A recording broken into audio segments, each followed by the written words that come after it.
All right, I think we're live. Mic check 1 2 1 2. Mic check 1 2 1 2. If anyone in the chat can hear me, just push one.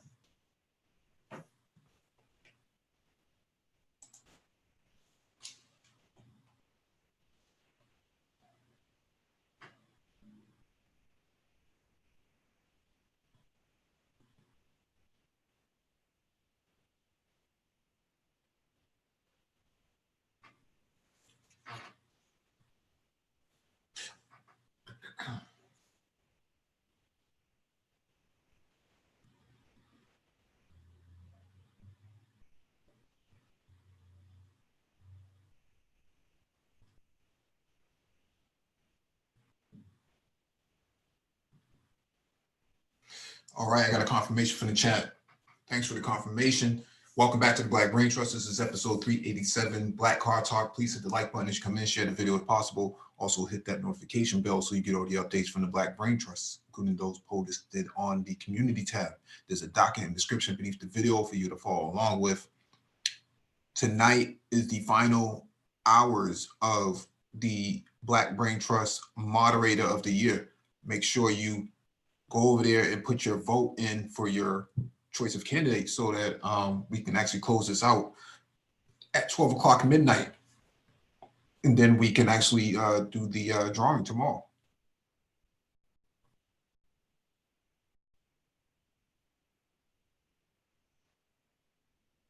All right. So yeah, what's going on, Complex? Cocaine Kells, how are you doing? If you want to get on the panel and engage in discussion, there will be a link in the chat for you to click on. When you click on the link, make sure you raise your hand so that one of us can acknowledge you and advance you to the panel.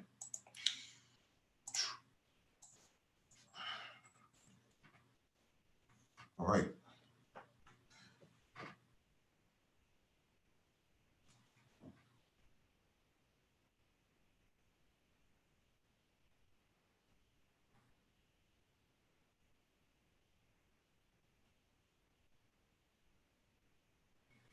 All right. Get started with the first item on the docket.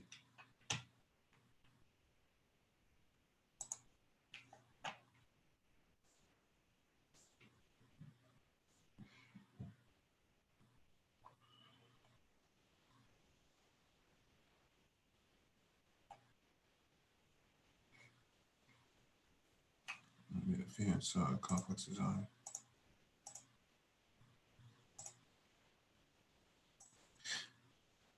First item on the docket is from electrek.co. Rapid EV adoption brings queues at some EV chargers on Thanksgiving weekend. As expected, throngs of Thanksgiving holiday travelers pushed highways and airports to their limits this weekend, with the ranks of Tesla drivers growing by about 150,000 vehicles in the past year. Queues also formed at some of the most popular supercharger locations. The bad news, a few EV drivers had to wait in queues. The good news, it's a known and solvable problem, with more chargers and faster charging rates already underway. A YouTube video from Thanksgiving Day showed about 15 Teslas waiting in queue for vehicles using about a dozen superchargers in San Luis Obispo, California. In a video from a day earlier, Tesla, anticipating increased traffic, deployed a so-called rolling mega pack with 10 72 kilowatt superchargers on board. Interesting.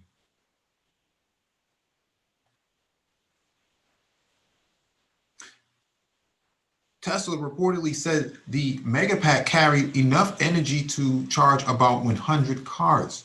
On November 30th, the queue in San Luis was reportedly 2 hours. But earlier today, a driver tweeted that only one person was in the line in San Luis. That's supposed to be the line here. That's a long line. It took more than a century to develop a network of about 120,000 redundant gas stations in the US. The combined system of Tesla and other highway charging stations built over the past decade is expected to reach about 4,000 locations in the next couple of years. Fortunately, EV charging stations are commonly networked, providing a way for drivers to know via mobile apps and dashboards indicators if a charging spot is free or otherwise reroute to an available location. Of course, nearly all EV charging takes place at home. We reported about Thanksgiving queues last year at this time. In other words, it's a known problem. The range of remedies includes portable charging stations and impose limits to 80,000 of state of charge at the busiest locations, beefed up customer support, and signs encouraging drivers to limit charging times. Ultimately, the solution is faster charging and more of it. Tesla is in the process of rolling out V3 versions of superchargers capable of 250 kilowatt charging. On Tesla's most efficient vehicles like the long-range Model 3, the company says the new supercharger V3 can add up to 75 miles of range in 5 minutes. That's a lot. However, the pace of deployment has not been as fast as expected.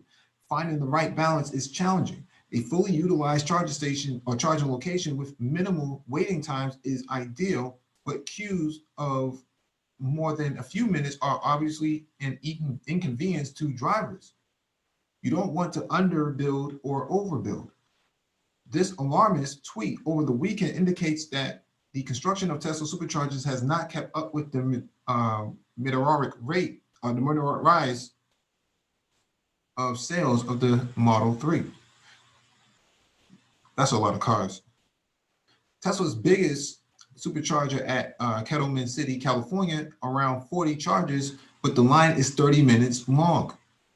Almost every supercharger from LA to San Francisco is backlogged. Tesla's supercharging network has not kept up, spent more time charging than driving. No more long trips on Tesla.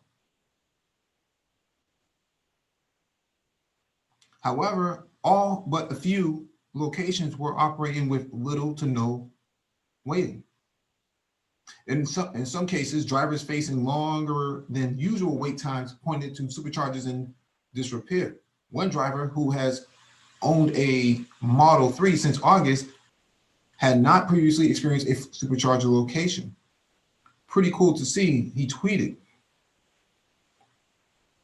So, you know, we talk about this stuff from a Black perspective, and we talked about taking over some of these decommissioned gas stations that are sitting around in predominantly Black neighborhoods and converting them over into EV supercharging stations.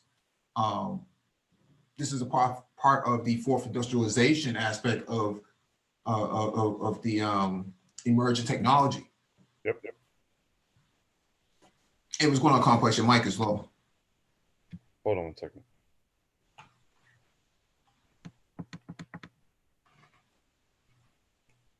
How do I sound now? Mm-hmm. Okay. Yeah, man. Why not? Why not turn your why not have a plan for community and like infrastructural upgrades that largely accommodate micro transport and electric vehicles? Mm-hmm. May as well.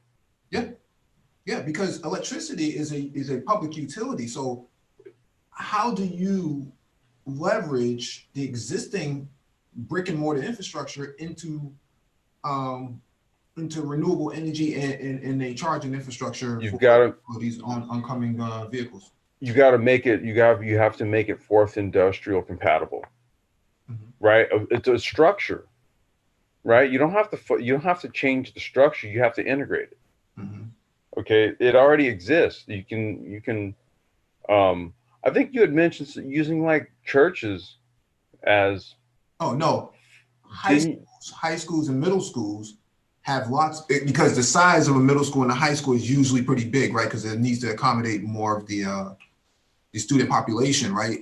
And because of that, you have a lot of brick and mortar space.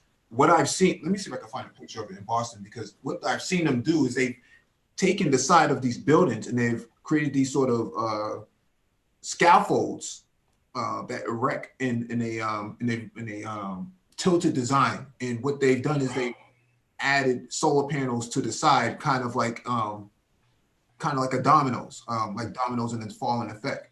It's kind of cascading solar panels on the side of a wall. Dude, I gotta show you what the hell they're doing over at the schools here. I mean, the whole entire parking lots. So, the paneling that covers like cars in the parking lots at the schools, there's panels on the top, and then there's other schools. There's like right near where I'm at, where there's just empty space. There's just panels there. Yep. So I mean, it's like I said, I'm in sort of like an agriculture area in Southern California. So out here, oil and solar energy is big. You know, and in more of the communal areas, you know, they don't want like, you know, oil being drilled for and stuff like that, because they don't want the local water resources being contaminated and stuff. We've seen, you know, incidences of this type of thing in other areas of the United States.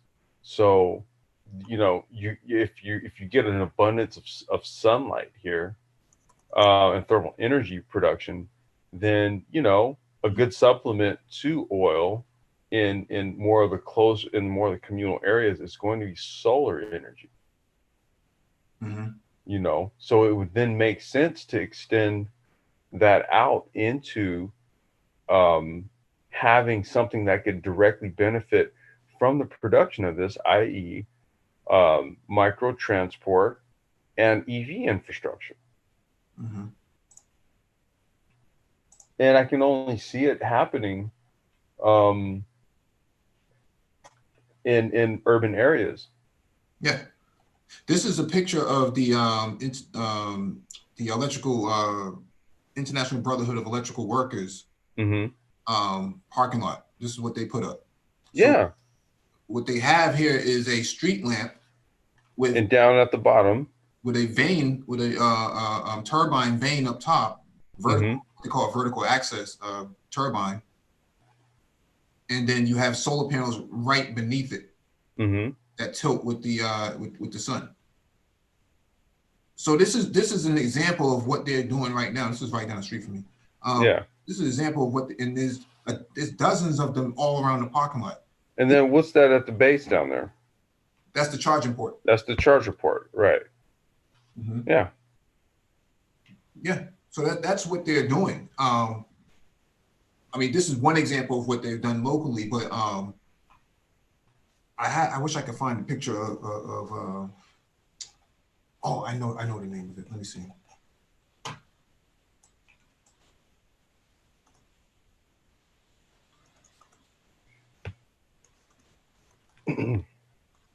Oh, here we go.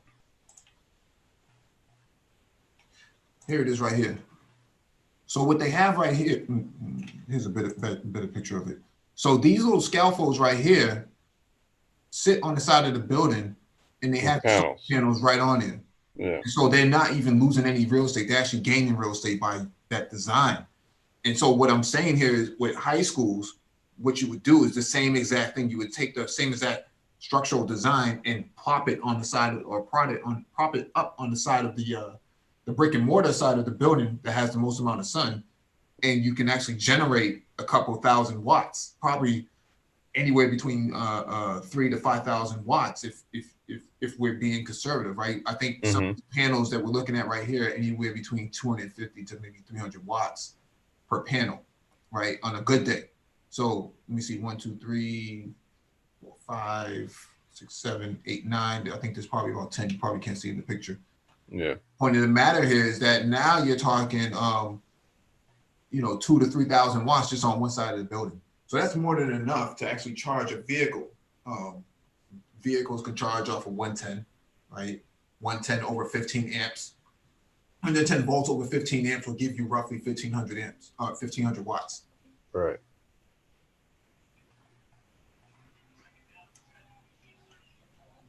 Right. So, Yeah. yep. So that's that's a part of how we think out here. On the modeling side, right? Fourth industrial modeling. How do you implement something like this into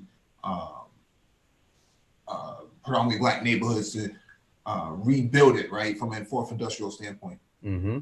There's plenty of buildings to do this type of retrofitting too. Yep. Plenty. Mm-hmm. This is where that's how you utilize like alternative energy grant funding, right? So there's grants on the table for Mm-hmm. infrastructure improvements and stuff like that. In the RFP, the request for proposals, you just craft a business model based off of these type of infrastructure improvements. So that has to be the basis of your grant proposals when they for the grants for funding, providing funding for these type of infrastructure improvements. Mm-hmm. You put this is what you want to base your business models on. Mm-hmm. Mm-hmm. You don't have to reinvent. Like I've said this before, I'm not a fan of reinventing the wheel. It already exists. Just come up with your own unique design on it or improvements on it. You don't have to reinvent it. Mm-hmm. So, use pre-existing infrastructure as a starting point. Yeah, I mean, I don't know what the state of California or even LA County has in terms of school count, school building count. Mm-hmm. But I think, dude, it's tons. We have tons of schools. I think in Boston we have something like 150 to 200 schools or something like that would actually be leveraged for something like this, right? So, I mean, this would be a massive project. This is not something that's going to happen overnight. This is something that takes time because each school's design is unique, or each piece of infrastructure is unique. And the reason why I'm saying schools, for those in the chat who are listening to this, because schools are part of your public infrastructure. So your tax dollars goes into that. You need to be able to maximize the investment on those tax dollars so that they actually have a return on investment later. And yeah, and if you incorporate, see what happens is that, fuck it, dude. Like, let's just go there. Mm-hmm. So if you are incorporating these types of things into schools, then what happens is that you can then create education programs that support the technology, right? That's being implemented. So not only are you just implementing it and turning the schools into a bit of a tech hub, but now what we're also doing is we're educating the students on the technology itself. Mm-hmm. And this is how we really do have to orient education programs based on fourth industrialization. Yep. Renewable energies. Yeah. Right. But from a very practical position, from a very practical position where you're understanding the fundamentals that drive the shit. Okay, so you're not necessarily, okay, it's like shop class. See, I was of like the last generation dude who had shop. I think you and I are of the last generation of Gen Xers who basically had shop class.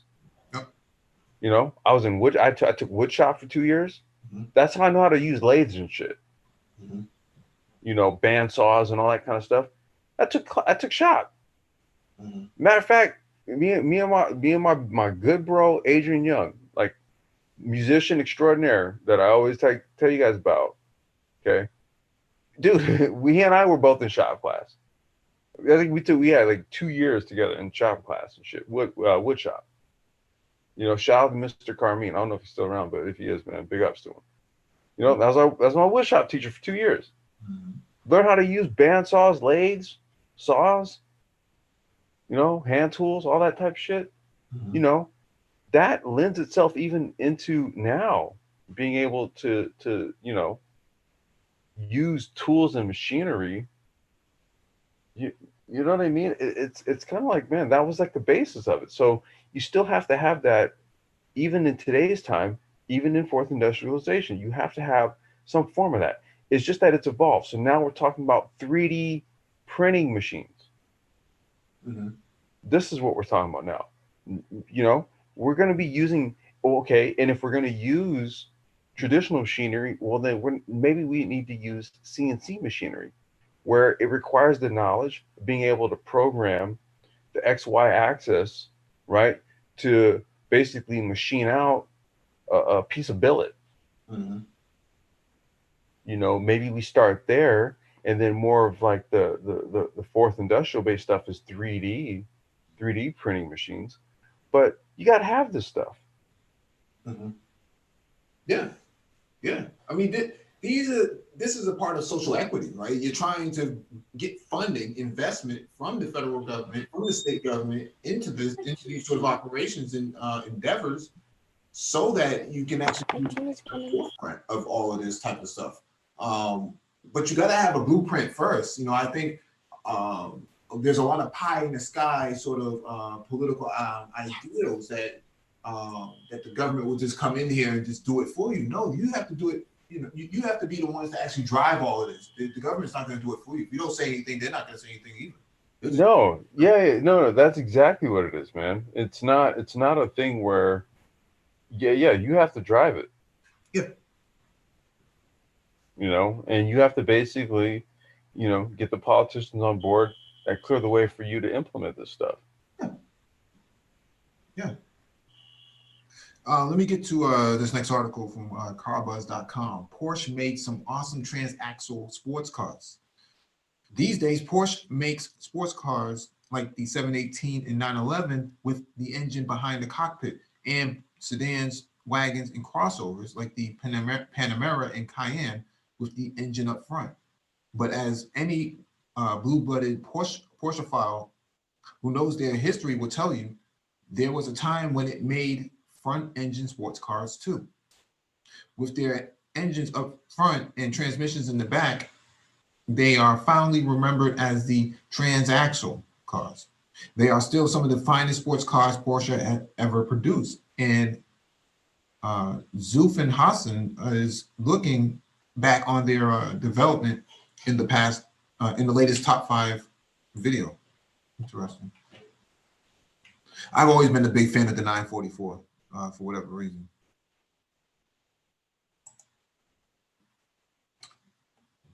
Yeah, I'm a big fan of that. Especially with a 6-cylinder. Man, that's the Tom Cruise risky business joint right there. Yeah. I was never a fan of that. Tris is in the background and Paul too. Oh, really? Yeah. What up, Zone? Oh, complex. Let me get them. Yo, I'm gonna show you what's up, man, in just a short bit, man. Mm-hmm. All right. Told you, if you want a chassis, dude, you get one from me, dude. I know what the hell I'm doing. Mm-hmm. So let me oh, the video is here. I don't want to play the video and then we get flagged. But yeah, I'm a big fan. Oh, let me keep reading this. The transaxle cars. This site is so poorly developed and whatnot. It looks very Web 2.0-ish. Yeah, it's very GeoCities like, man. Yeah. The transaxle cars stem from a joint project with Volkswagen and Audi, with which Porsche would join under the same umbrella decades later. But after its partners pulled out in the midst of the OPEC oil crisis, Porsche proceeded on its own. And glad we are here. Glad we are that it did. Programmer. Representing an entirely different approach from the rear engine 911 or anything else it ever made, Porsche transaxle lineup would give birth to models like the 928, 924, 944, and 968. They came in coupe and convertible body styles with 4 or 8 cylinders and an array of manual and automatic transmissions on the rear axle. Porsche kept making transaxle sport cars from 1976 through 1995 when the Ultimate 928 was discontinued. Their place alongside the 911 was ultimately taken by the Boxster, first introduced in the following year in 1996 as the company's entry-level model, and by the Panamera arriving a decade later in 2009 as its premier Grand Tourer. And by this point, of course, the company's making more crossovers like the Macan and Cayenne than it ever did transaxle or any other kind of sports car. It even recently introduced the Taken as its first all-electric vehicle, but without the clean sheet rethinking that gave birth to these front-engine sports cars. Those game changers might never have followed. Let me go through some of these pictures. I was never a big fan of this one, man, with the pop-up headlights, man. I was never a big fan of that. That was cool back then, though. Definitely cool. That Porsche steering wheel always irked me, but no one's ever complained about it, to my knowledge. Did they design a steering wheel because of the airbag safety reasons? Say that again? Did they design that steering wheel because of airbags? It's Germans, man. They have their own way of German engineering, I guess. That's whack. Yeah. Yeah, this is dope. I was never a big fan of this, man. I just felt like this was like a big ass 300ZX or something convertible. Man, those headlights look ugly.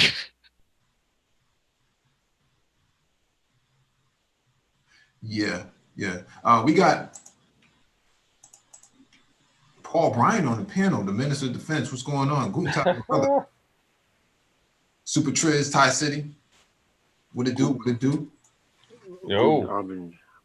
Hey, what's going on, man? Who said GeoCities, man? I want to know who said that. That was Mike. Hey, so let me ask you, Car Buzz.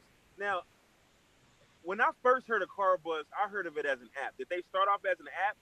No. The web, or they started off as the web? Yeah. Oh yeah, so yeah, they out of pocket for that website then. Yeah, that website is terrible. Yeah, Hey, can y'all hear me? Yeah, we can hear you. What's up, Ty? Hey, what's up, bro? What you do, man? Hey, man, I had a 944 turbo, bro. Oh yeah, what'd you do with it? I traded it. Oh, you slack. I like these cars. They underrated, bro. They really are, especially that 928, the one with that V8. I know you said that you didn't like the that pop-up headlight. You know, the only thing about Porsches is that because Porsche, they take the German engineering mindset to an absolute extreme. Porsches are difficult to work on because they're German, they're over designed, and they're complicated, which means they don't break down. The problem is they're German, they're over designed, and they're complicated. When they do break down, they're very difficult to work on. You have to take apart 1,000 different little small pieces just to get things.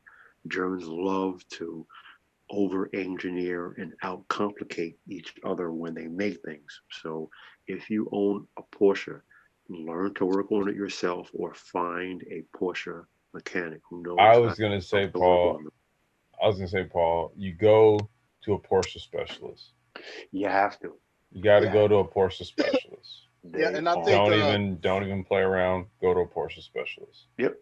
I think that's what kind of took the luster off of like cars like these, the V8s, a lot of the Japanese cars like the 3000 GT, because like exactly what Paul said, like when you find these cars for a decent price, they be in disarray. You know what I'm saying? It's a big gap between ones that's in good condition and ones that's not, because the ones that were neglected take so much work to get back up on the road.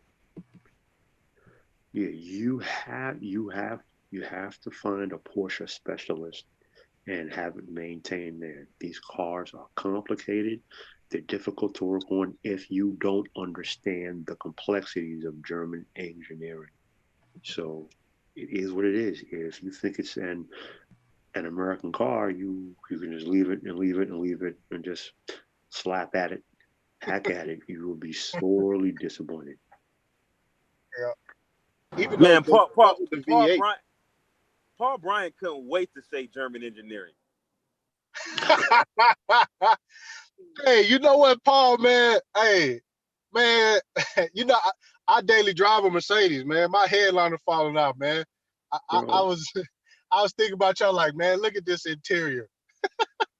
Bro, Stop smoking listen in to your me. car. Stop smoking in it. Bro, listen to me. The C8 Corvette, I have watched. They're slowly giving them out for track testing. They haven't they haven't let them out for track testing in Europe yet, but a few drivers have been testing them. So far, the most famous driver is Randy Post, and he likes it. He likes it a lot. He had a lot of good things to say about it. So I did say from day one, I was not convinced. I wanted to see it on the track. I had nothing bad to say about it. But as of right here, right now, you'll hear me say it today, right now. It's starting to look as if a lot of that hype, a lot of that GM hype, maybe they may have gotten it right. Maybe. I still want to see some hardcore testing, but you know what? Maybe they actually got it right. I was gonna You say, know, dude, like Randy Popes is somebody who's basically driven everything under the sun. His So resume speaks for itself. that's what I mean. Yeah. I would say Chris Harris has also spoke about this. I don't know if you guys follow the Smoking Tire. I do. And Chris Harris is another guy who's pretty much driven everything under the sun. Yeah, Mm. yeah, and he's coming from a European standpoint, right? Rather than Randy Post's kind of westernized viewpoint of it, right? So you have this sort of dichotomy between the two, but they both come to the same conclusion that this is something worthwhile. Now, how it holds up over the first oil change, I'd like to see that. Well, I just want to say, Paul Bryant, Mhm. I'm extremely proud of you. It took a lot of courage for you to say that. Mike V is still drinking the haterade though, as we can see. Oh, you gotta be kidding me. Come on, man. Cut it out. There you go. Cut it out. Hey, Bro, me listen, and Mike B wait for that C706 to get 40,000.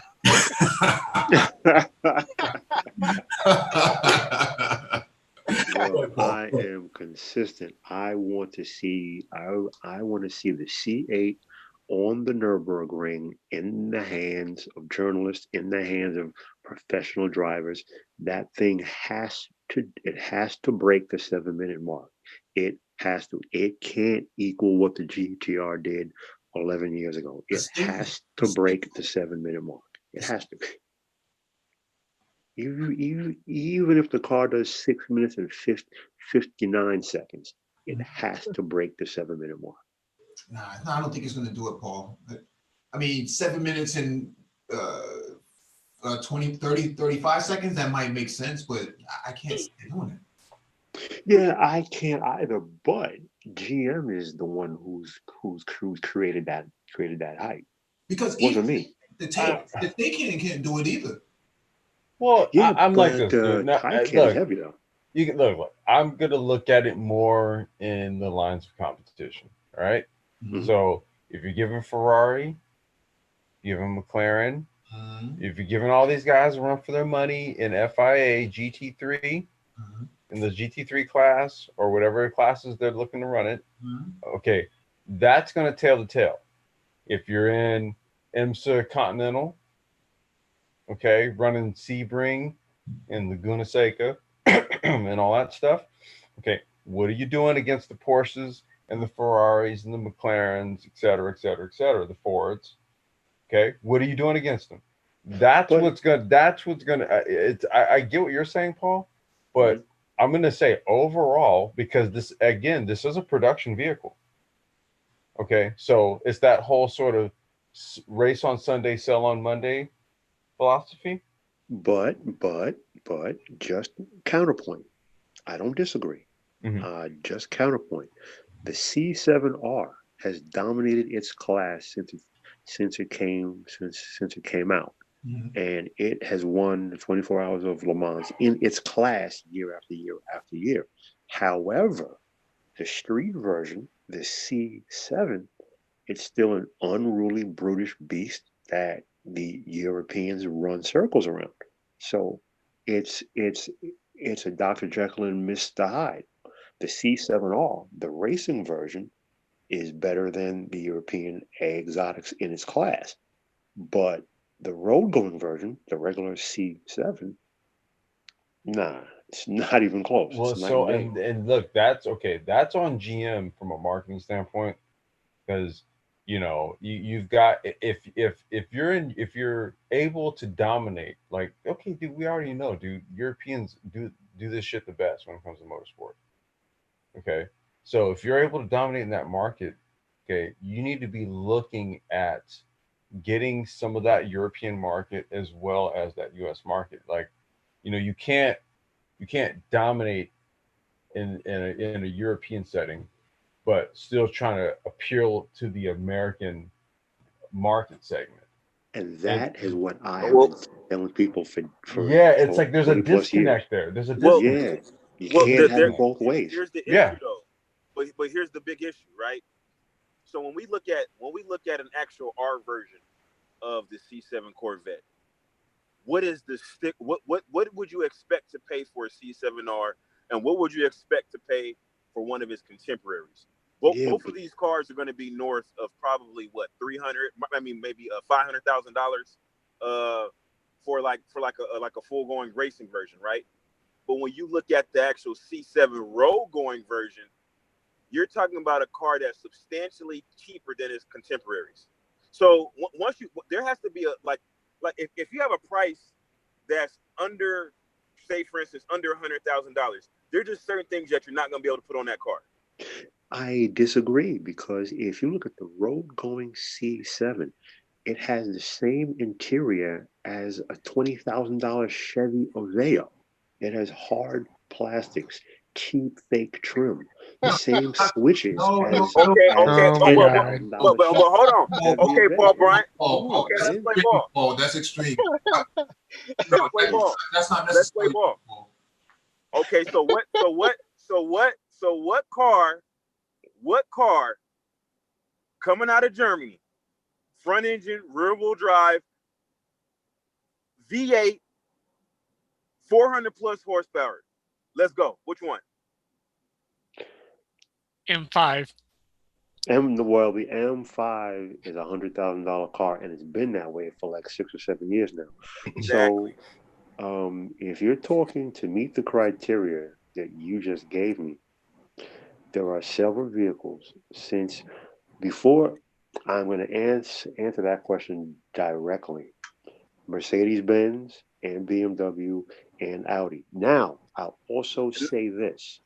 Whoa. Hold on. Let Paul finish. Allow me the courtesy of completion.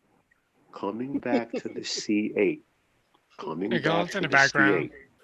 The C8, the interior and the quality of the materials, we don't know about the long-term viability yet of the fit and finish. That's fair enough. I won't go there.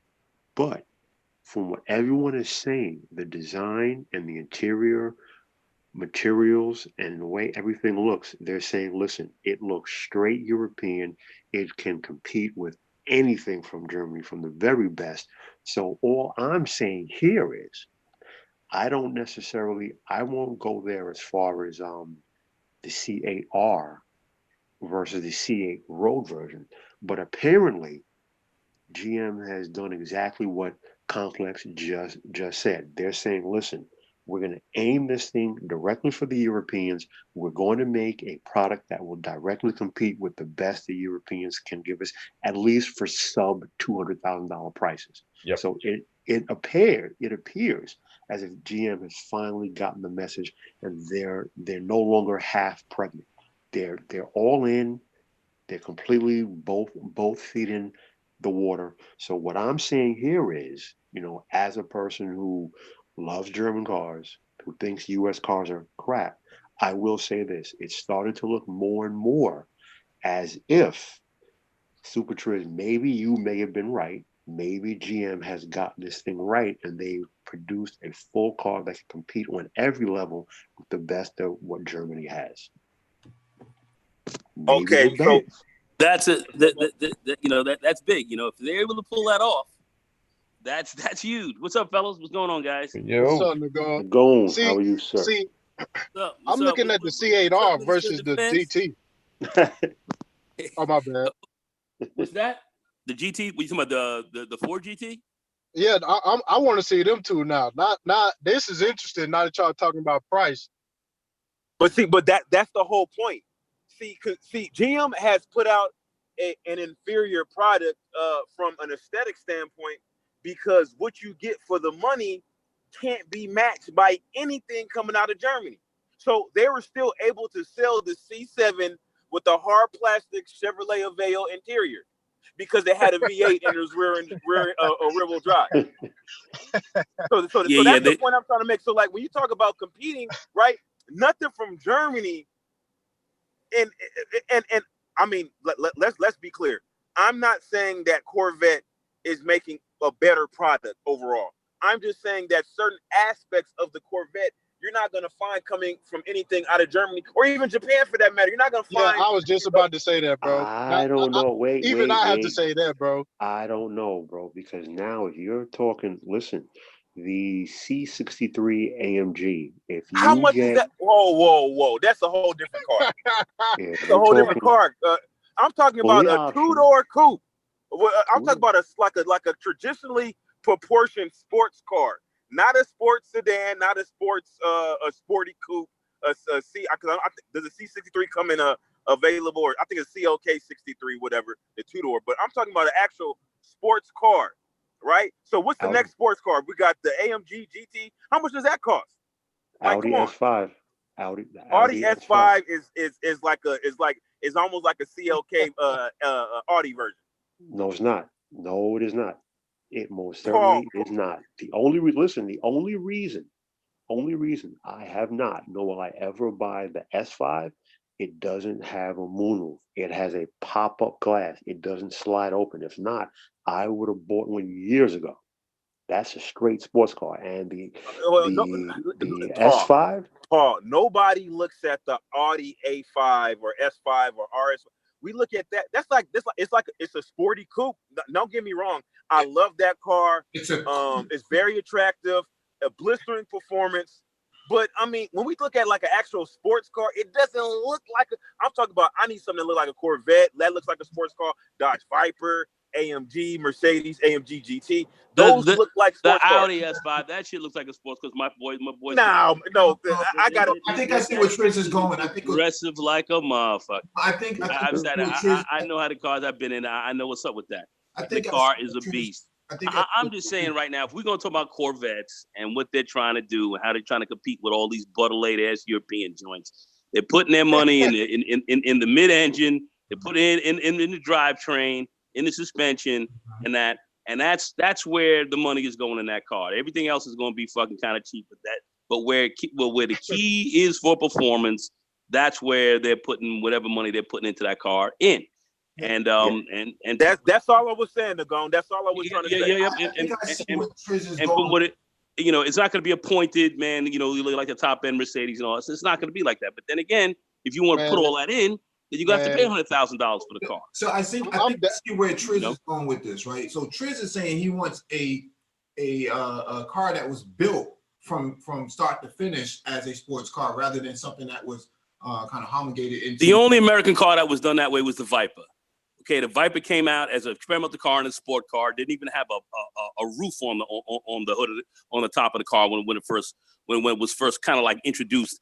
Not even as a production car, but they put that out as a race car that they produced. It's the only car in the Corvette. Those are the only two true like American sports cars. The Camaro. Well, I mean, like if you talk about a ground, pony cars. If you're talking about a ground sports car, don't do it, Nego. Let me further. Don't let me get live up in her. But anyway, go ahead. Let me further. If you're talking about a ground up sports car, there really isn't a whole lot. There really isn't a whole lot coming from America that makes a ground up sports car, because those are the only two that I can think of. Even those two, I'm gonna tell you why, Nagone, because what you talking about?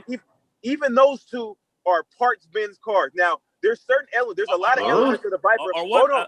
How about the Mustang? Well, there's a lot of elements of the Viper that are ground up, but that engine is an adaptation. That engine is not built from the ground up. They took an existing engine, a V10 engine that they already had, and they actually extensively engineered and modified. Now, granted, it was extensively engineered and modified, Wait a but there was second. stuff they didn't Bro. specifically build. I'm not you Staying lost out of me, this bro, one. because Staying out I of this mean, one. the C8 coming with just small block Time out. architecture, bro, and that go back Yeah. to the 50s. Bro. Exactly. Hold. Let's let the minister of defense get up in here. Go ahead. A V10 engine only has one use. If it's a diesel, it is for a truck. If it is gasoline, Speak it is to him, for son. a sports You want to go there, Paul? Speak to him, Hold son. on. I got him. Wait a minute. We have another article we're trying to get to. Ford excursion. Let me finish, please. Can I finish, please? In the truck. Let him finish. Please. Let him finish. The V10 engine that Chrysler put into the Viper, that engine was bespoke for that car, for used for the performance. That car was never meant to be a smooth European machine. It was meant to be a hard, ham-fisted track beast that was barely legal for the street. That's what that car was built for. Now, the thing about the Ford GT, the Ford GT was designed on paper, or now AutoCAD on a computer, ground up as a Le Mans racing car. All they did was they put airbags in it, and they gave it front and rear lights so it could pass DOT standards to go onto the street. That is a race car. You cannot compare the Ford GT to any road car on the American market today, because that was the only one that was designed as a race car. Now, with the C8, I've said it before and I will say it again. As of right now, December 2019, it is starting to look, based on the information that has come out the past 3 weeks, especially from Randy Post, whose resume speaks for itself, who spoke to the lack of understeer, who speaks to the low speed oversteer that transitions to pure neutrality under high-speed corners, and he spoke specifically to the quality of the interior. It is starting to look that maybe GM has gotten it right. They went full European with the handling and the layout and the interior, and all that I'm saying is maybe GM has gotten this right, and that's all I'm saying. I won't argue anything else. Maybe GM has gotten it right. Right. I would have to agree, and the explanation of the V10 engine is actually correct in the Viper. This was no ground up.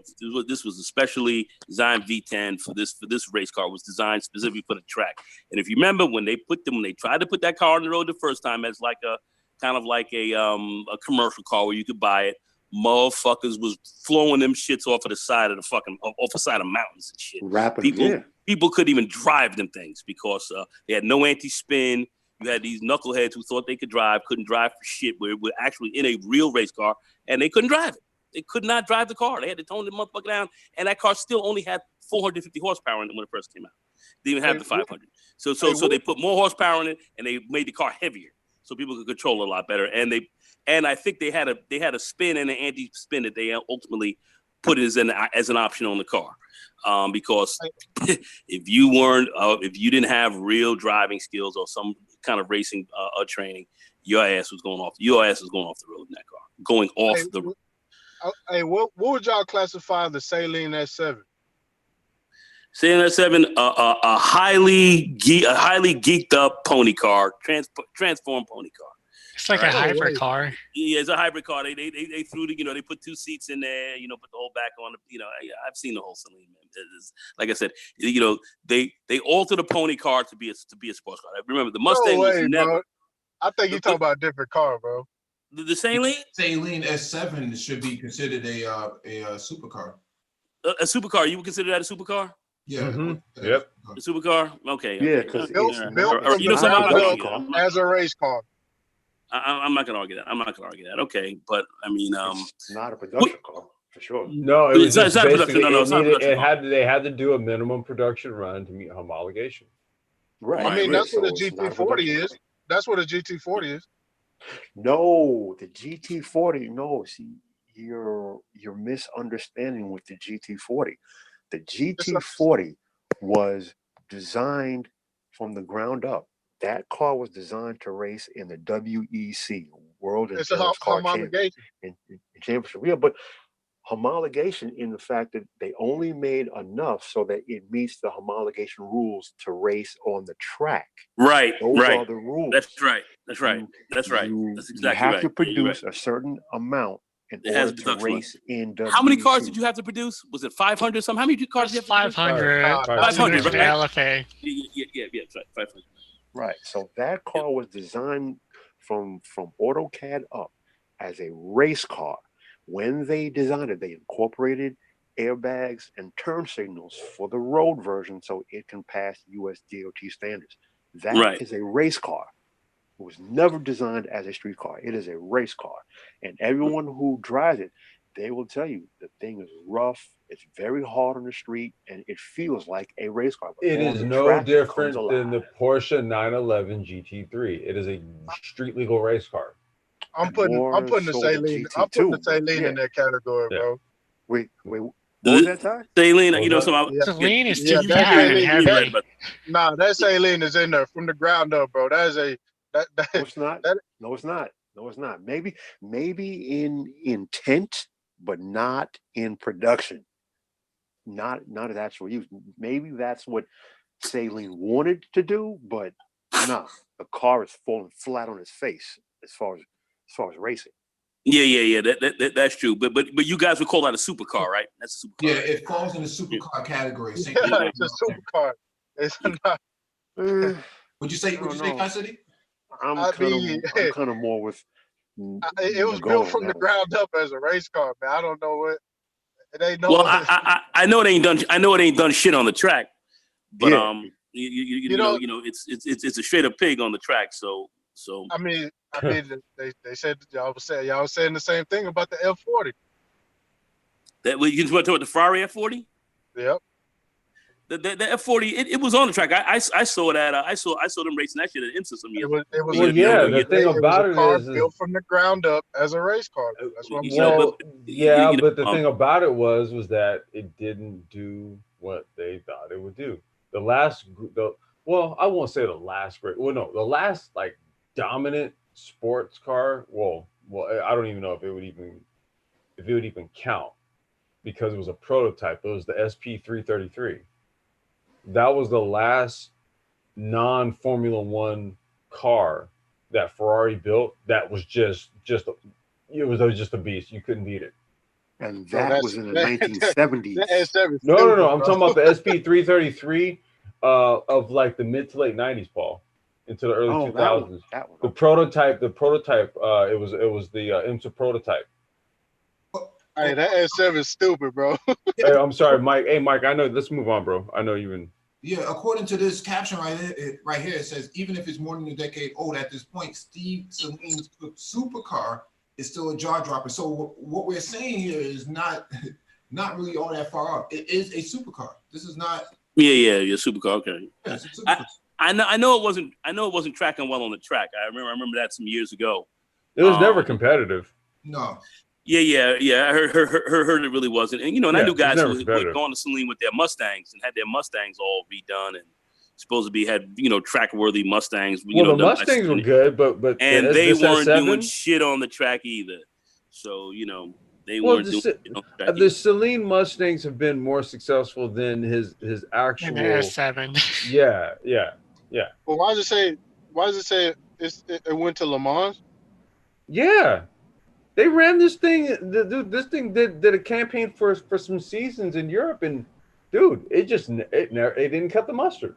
No, they should have gave it to Lotus. That's what they should have. Yeah, let Lotus give it back. They should have gave it to some European firm and let them work their magic. Yeah. That motherfucker's stupid on the street, bro. Yeah, on the street that's great, but on the track it gets walked, bro. They give it its ass back to it. Yeah, it's built for street driving, not for track performance at all. I mean, you just look at it. There's nothing about it that would actually give it that indication. I mean, Stu, there was a time when Spiker was kicking its ass. Yeah. And then really? That shit's terrible. Yeah. And then Spiker had a formidable car back in the mid 2000s. Mike, was it early mid 2000s? Spiker, yeah. Yeah, Spiker. Spiker was handing Celine its ass. Mm-hmm. Yeah, so no, the Celine cars, like I said, I thought Celine had a really cool name. I thought they had a really slick looking car. They did put some power in it, but I never, out of all the stuff that I've seen, out of all the cars I've known, they just weren't known as like beasts on the track out there. They had a nice looking vehicle. You know, if you wanted to run maybe a quarter in there or something else like that, you would be running pretty decent. But that was about it. I thought he charged a lot of money to trick out your ride, and they made a lot of. Celine, fun fact. Celine was Celine was forced out of his own company. Well, I was gonna say, Celine was the classic example. Celine was the classic example of American firm, right? That had prominence in America, but when it came to the world stage, couldn't dance, couldn't do it. Couldn't dance. Couldn't dance, and that was the thing. I mean, you know, it was more of an American thing. I saw all the guys. Yeah, they do like Orica teams like Orica. It was like, here's your ass, Celine. Here you go. Yep. Yeah. Because remember, in fact, here it is on a platter. Orica ran the Vipers. Okay, Orica took an American product, brought it to France, right, and then put it back on the track and whooped everybody's ass. Yeah, well, you know, the whole thing about the Viper, I think, you know, they made the cars heavier. They put cars, they made Doesn't them matter. Orica showed what they could do. No. What I'm saying was here in the States, I think they made them heavier. You know, they tried to make it more of a commercial car for people to buy, like they were buying the Vets and everything else. It was a commercial car and that was their thing. And I think some of the racing, what I'm saying, some of the racing purebred that came out of the car, I think they got away from a little bit of that. That's what I believe. And then you say Orca, they grabbed the car, and then they were able to reformat it in some way, not so much reformat it, but tweak it, if you will, to make it a better track car. No, that's what you do. That's what you do. You know, to bring it back to the track. No, that's what you do, and that's exactly what Orica did with the Viper. Like, I don't care, you know, the dimensions, the big motor, the weight distribution on it, everything. Man, look, Orica took it on as a challenge and made it a competitive car. And that's what I mean. It's like even Europeans that would take a car like a Viper and do what it could do to it and made it a world beater. Like that, the Orica won championships with that car. Celine in his all-American made produced supercar and all that, dude, you couldn't even run up against squads that took American cars and modded them. Somebody's got a lot of feedback in the background. Where's Trez? Yeah, Super Trez. AJ Trez, man. You drop that down. But I know. Trez be talking about me. I don't want to jump in real quick. Trez sound like he's in an aircraft or something. He sound like he's in an airplane. I'm in my car. I'm driving from Canada. Oh, okay. All right. Hey, yeah, I just want to Tell Ruby, say what up. I just want to jump in real quick and say something about that. Oh shit. Mike. Oh my God! Oh God! I heard that. You better watch it.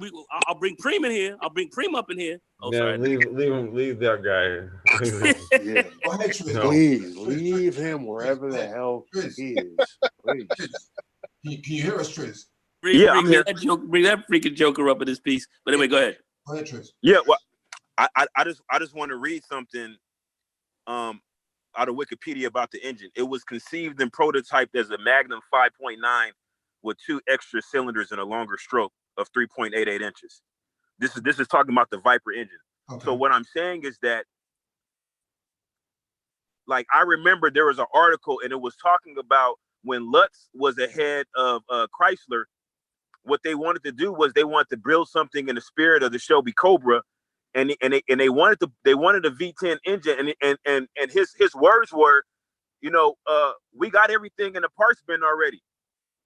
So basically, that's the mindset of an American car manufacturer, is wherever we can cut costs, let's cut costs. Now, there a lot of the Viper was conceived from the ground up, but that engine, they took a truck architecture engine, added some cylinders, lengthened the stroke, and that's how you got the original Viper engine.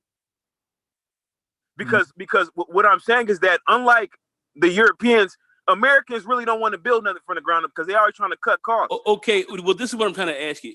The engine that they had for that Viper that they developed, okay, from that, Could you, before they did that for the Viper engine, could you just grab that engine and had a Viper engine to put in the car anyway? For the test mule, they did. For the test mule, they did. You didn't. No, I mean, but for the test mule, they did though. Because when they were actually testing the Viper, they didn't have the V10 engine yet. They just used the V8. Okay, and then, they may use the V8, but when they came out with that car for to run, okay, and that was designed as a race car. When they came out with the car as on their production runs as that final product, that race car, what did they have in it? They had the V10 to go on, but the thing about it is that okay, let's take a European car manufacturer, right? A European car manufacturer, when they built their sports cars, right? They're gonna have everything is gonna be brand. They're not gonna take something from another application and modify it for use in the sports car. That's not the way they do things, and therefore this is the reason why you usually have for all intents and purposes superior products coming out of the European countries, because they actually. Would you like to know why? The difference is automotive culture. The German automotive companies, the CEO of the company, they literally only ever come from either engineering or from the racing program. Literally. If you look at the American car companies, since the 1950s, every single CEO of an American car company has come from either accounting, or I think you've had maybe literally 4 who've come from design, not engineering. They don't know how to build cars. They don't know nothing about engineering. They're not racers. They're bean counters. So American car company culture is to save money because they always let bean counters run the program. The Germans, everyone is either an engineer who built engines or built cars, or who was a racer in the racing program. The same thing at specifically Honda. Every CEO of the company has come through the racing program.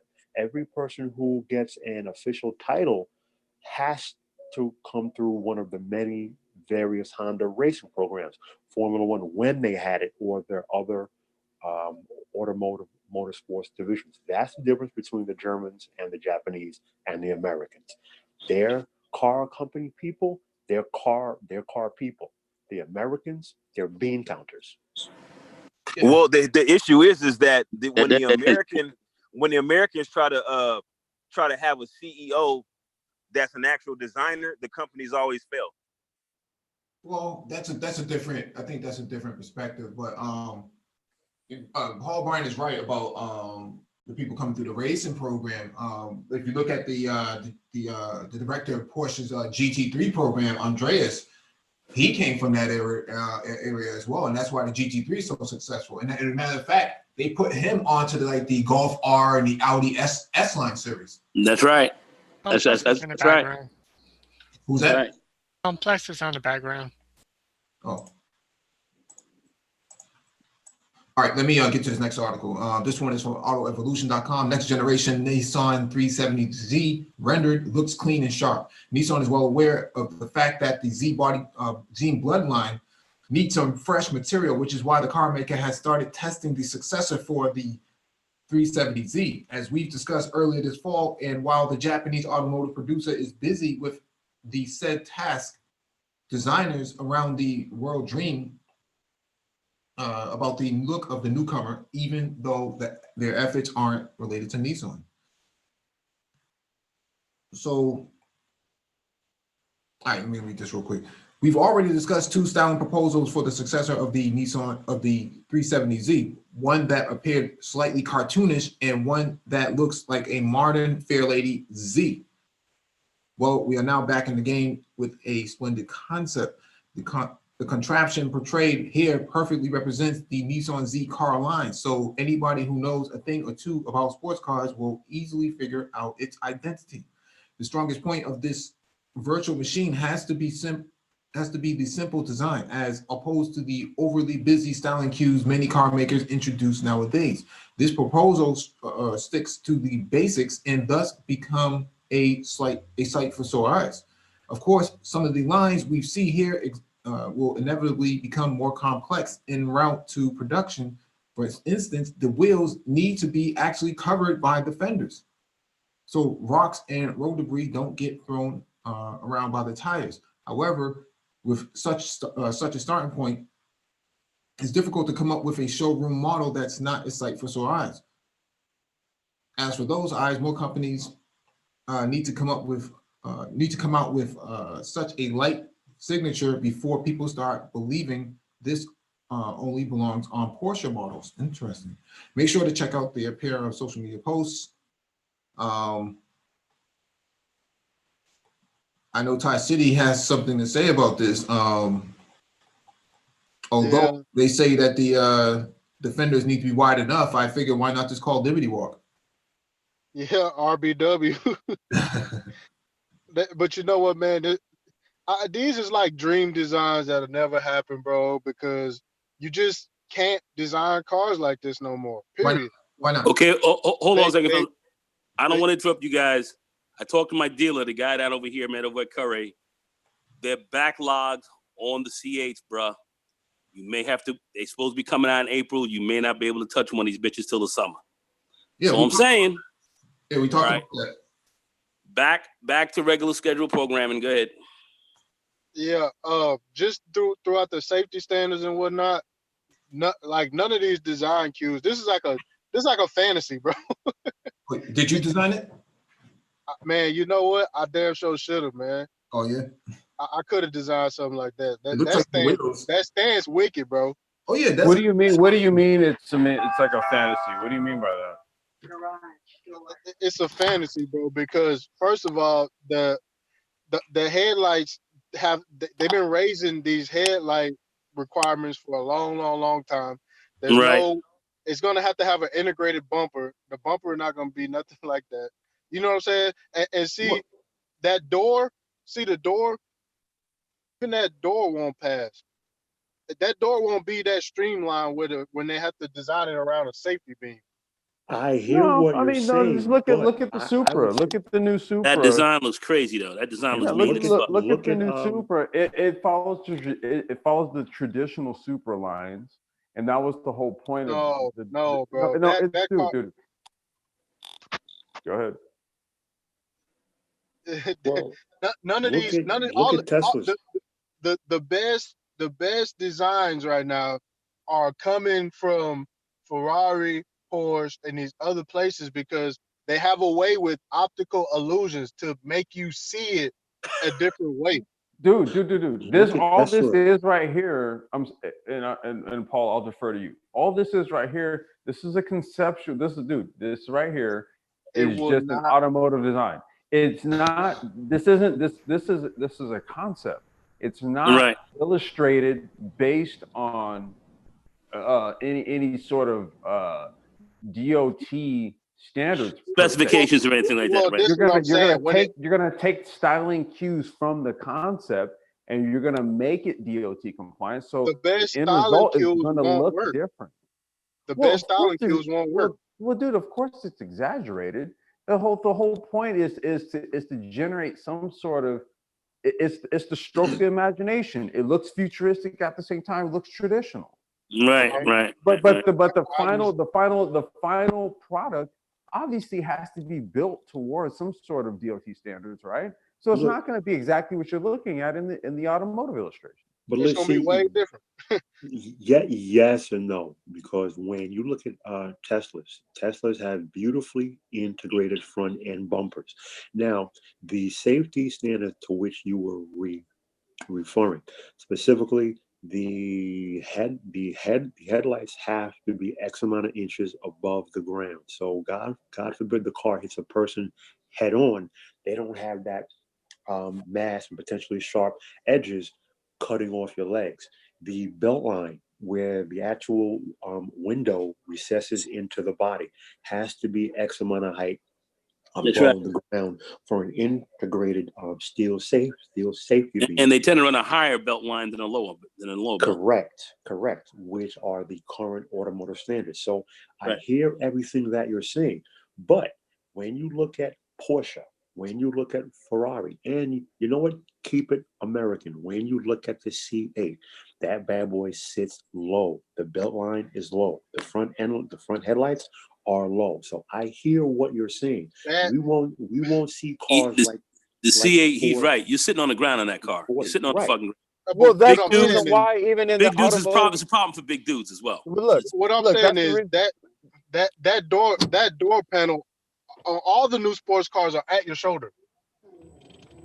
Okay, but look, that's the reason why when you look at the conceptual drawing, have you sat in the new Vet? Have you sat in it? Or have you even sat in the C7? Have you sat in that? I've sat in the C7, yeah. Okay. Well, I think the C8 is going to be. The reason why when you look at the conceptual drawing, I think something's happening complex. Yeah, but go ahead, complex. Where do you go? When they drop these concepts and then they saying that they're gonna submit them for whatever, the most stylish stuff is not going to make it. That's just how it works. Of course. But that's what I'm saying. It's a fantasy. You know what I'm saying? It's like it is what it is.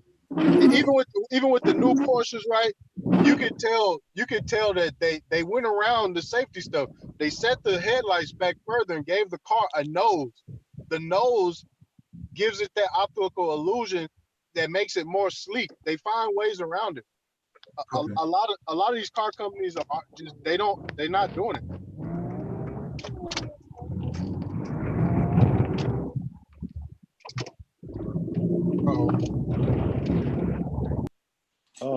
Isn't this the same Ford Mustang SUV that a certain Supertris said would never get built? I'm just saying. I don't remember him saying that, but or maybe it was you, or maybe it was you. No, it wasn't me. I don't know. It was one of the two of you. It wasn't me. Nah. I never said that it wouldn't get built. I said that it shouldn't get built under the Mustang name, not under the Mustang name. I said that they came out with a production version fast because we was looking at drawings 2 months ago, and now we're looking at, I guess, road going versions already. So that should tell you that this decision was literally made 2 to 3 years ago. Yep. Because car makers, even the Germans, no one moves that fast anymore. The fastest from paper to production was the Hyundai Veloster. I think they took it took 18 months for them to do that. The Hyundai what? Veloster. I think I remember seeing that car around. What did that shit look like? You got a picture of it? It's a little hatchback. It's a hatchback 3-door. 3 doors. Yeah. Yeah. They went from paper to production in 18 months. Mm-hmm. That's fast. They had no problems with the car? It's actually a hottest selling Honda. They had no problems with that. That shit's racing in the TCR now. Bro, they had some quality issues the first generation because there were some parts on the transmission linkage that actually connects. There's some plastic components in there that a lot of the customers complain about the plastic components breaking. So that was there was some quality issues about that car, but I would think because that's fast to bring a car. They resolved them now. Yeah, not necessarily. I mean, the Fiat 500, they said they took 24 months on that from paper to production. And the Fiat 500 has some quality issues as well. Yeah, I would think so. Yeah, I would have to agree with that. Yeah, I would agree. I've driven a Fiat 500, and let me tell you, the base model Fiat 500 is the slowest car I've ever driven. I rented one in Germany. That car was terrible. I had to take it back. Hey, let me ask you: How did the car feel when you got in it? Did it feel cheap and rushed, or did it have a solid feel to it? No, I mean, it definitely was a bargain car. Like when you close the door, I mean, like it didn't feel like an expensive car, but I mean, it's not an expensive car. But I didn't have it very long. I had it for one day. I took it right back and got a Renault because it was just too slow to drive on the Autobahn. I just because usually some of these cars that come quick and are cheap, you close the door and it's fucking like this is like a soapbox derby type of thing. You know what I mean? That's what it felt cheap. Like when you close the doors and everything, it felt cheap. I think Box racer. now the shifter on the Fiat 500 felt good. It had a good feeling shifter, but it was just too damn slow. Yeah, it's not meant. Well, I don't think they made it car for speed. But. It's a city car, so it's not meant to be fast. But no one really understands that the Mini Cooper is really just a $10,000 car that sells for $40,000 every single time. When these customers opted up. Exactly. BMW is laughing all the way to the bank. All the way to the bank. And you know what's funny? I don't know if anyone has ever seen. I'm going to assume, Nagoni, you might have seen one. I've only seen two in my life. An actual British Mini Cooper. Those things are so tiny. I've seen them. You can drive the original British Cooper inside of the current BMW Cooper. Yep. Things are matchboxes. They really are. And let me tell you, if you take a hit in one of those cars with a bigger vehicle, you are gone. You're gone. There's a few shops out here that tune like the original legit Mini Coopers. Yeah, I mean you can. Those cars are tiny, man. I wouldn't want to get in an accident on any highway with that shit. Please help me, Lord. Yeah, but you can import them now into the United States. Every time you go to Cars and Coffee, you always see one out there. Yeah. I wouldn't mind actually having a Yugo over that. Those are pretty tits. Mike, you're not fitting in the Yugo. Cut it out. Why not? Man, you too big, man. Listen, leave that to me. Oh yeah. I could fit in the Mini Cooper. That's all me right there. How tall are you? Bro, I'm 5'8". Bro, I couldn't fit into a third gen RX-7, bro. I can't fit. Nah, you can't fit. If you're 6 feet and over, man, forget about it. I am 6'3". You 6 feet, forget about it. Bro. That shit broke my heart. Just pour some sardine fucking smell over you, man, and get in the car. Hey, Mike. Hey, Mike, have you seen a Yugo before? Have you seen a Yugo in real life, Mike? Yeah. You seen how small those are? Yeah, but those. Yeah, but that's no different than the Mazda 123 or whatever it is, the 121. It's not that. No, the 323 and the Demio. No, it's the 1 series. It's the 1 series of the. Both of those cars are almost twice the size of a British Mini Cooper. Yeah, the British Mini Cooper is tiny. Bro, it's a small car, man. It's just made for kids, man. Bro, I look at the Honda Civic hatchbacks, man, and I'm tall, but I fit in them. It's the weirdest How tall are you, Ty City? I'm 6'3". Oh, I thought Ty Okay, so y'all some tall cats. You, Mike, Paul, y'all. I'm 6 feet, so I'm just a little under 6'1", and that's still considerably, tall. And for some of these small. I couldn't fit in that Cayman. I was gonna buy a Cayman about a month and a half ago. Don't like the Cayman. You can't fit in first generation Caymans. Those are tiny. Yeah, those are tiny cars. They're not made for big ass Americans. They kind of made for them smaller, Brits and stuff. I mean, Brits got some big people there, but Europeans tend to make cars for smaller people. I mean, plus, here in the United States, we got a weight problem because I happen to know. No, we do, and they were saying they were building seats bigger and everything else like that because of the fatter ass people that are up in here, man. Fat women, fat men. It's just too many fat people up in here. The Brits are kind of big themselves, eating all that shepherd's pie and shit like that, man. Well, I don't know, but America does have we have a weight problem. They've made that's why SUVs have been so successful because you got a lot of big, fat, swole body, fat body people walking around. Man. Oh man, you're killing Come me. on, man. I mean, they even charging people more for airline seats to get in these airlines because they're saying people are getting too big to take up one seat, man. So they're charging some of these fat people the 2 tickets to literally sit in one seat. I mean, shit like that's going down, man. Bro, shit is whack. You ever sat in? It's whack, bro. For real. Sat in the Honda 2000. I went to a Honda dealer. I sat in the Honda 2000. I stepped on the clutch. I closed the door. I literally could not lift my leg off the clutch. So I could never drive a Honda 2000. Oh, man. Nah, No, man. Hey, but I know somebody that's tall who got an S2000, but he got aftermarket seats, and I sat in his. And aftermarket seats that go farther back because that's different. Yeah, that's I sat in the S2000. I can close the door, but with the door closed, I can't step on the clutch. There isn't enough physical room for me to lift my leg up off the clutch. Nah, man, you 6'3", man. Nah, these cars ain't made for those for tall, long ass. I'll tell you one car that I fit in, bro, and I didn't think I would be able to fit into it. That second gen MR2, it looks small, but I fit in it. Oh yeah. Yeah. Yeah. Let me get to this next article. This one is from Yahoo News. Ford tells dealers not to advertise Mustang Mach-E under MSRP.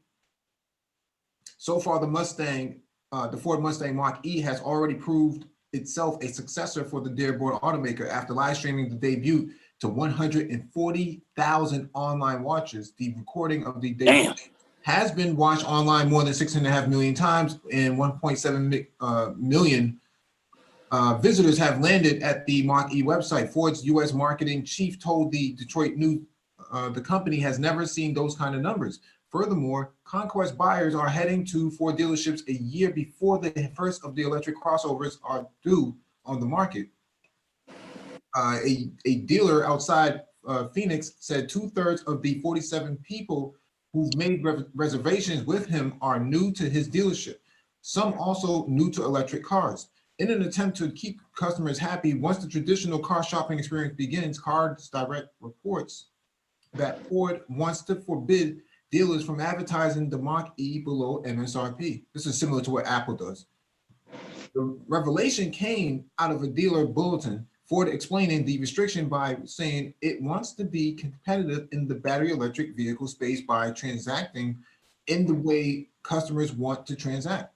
Cars Direct thinks that could be a reference to Tesla's the price is the price method of selling cars. It could, however, simply note that most customers don't like haggling and detest bait and switch advertising that effectively lures shoppers to dealerships.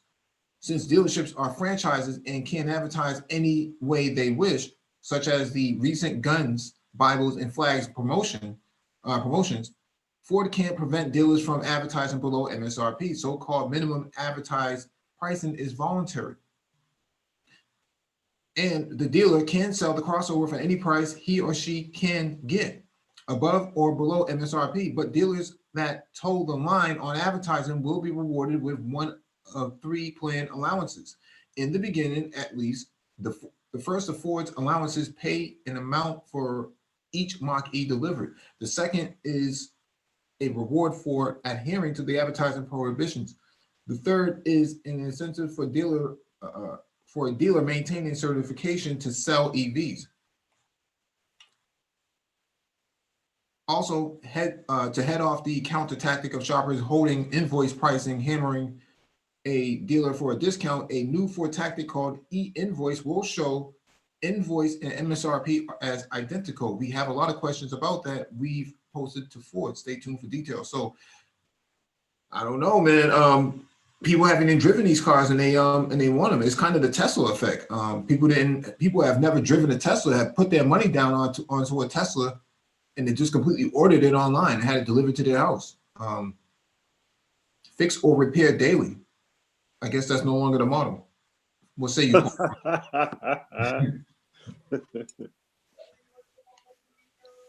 Well, I would say this, historically speaking, a auto manufacturer is taking a huge gamble when they're willing to pay their dealers to sell the cars. So we all know for Ford, listen, it's a new vehicle, which means it's a new market. So they don't know.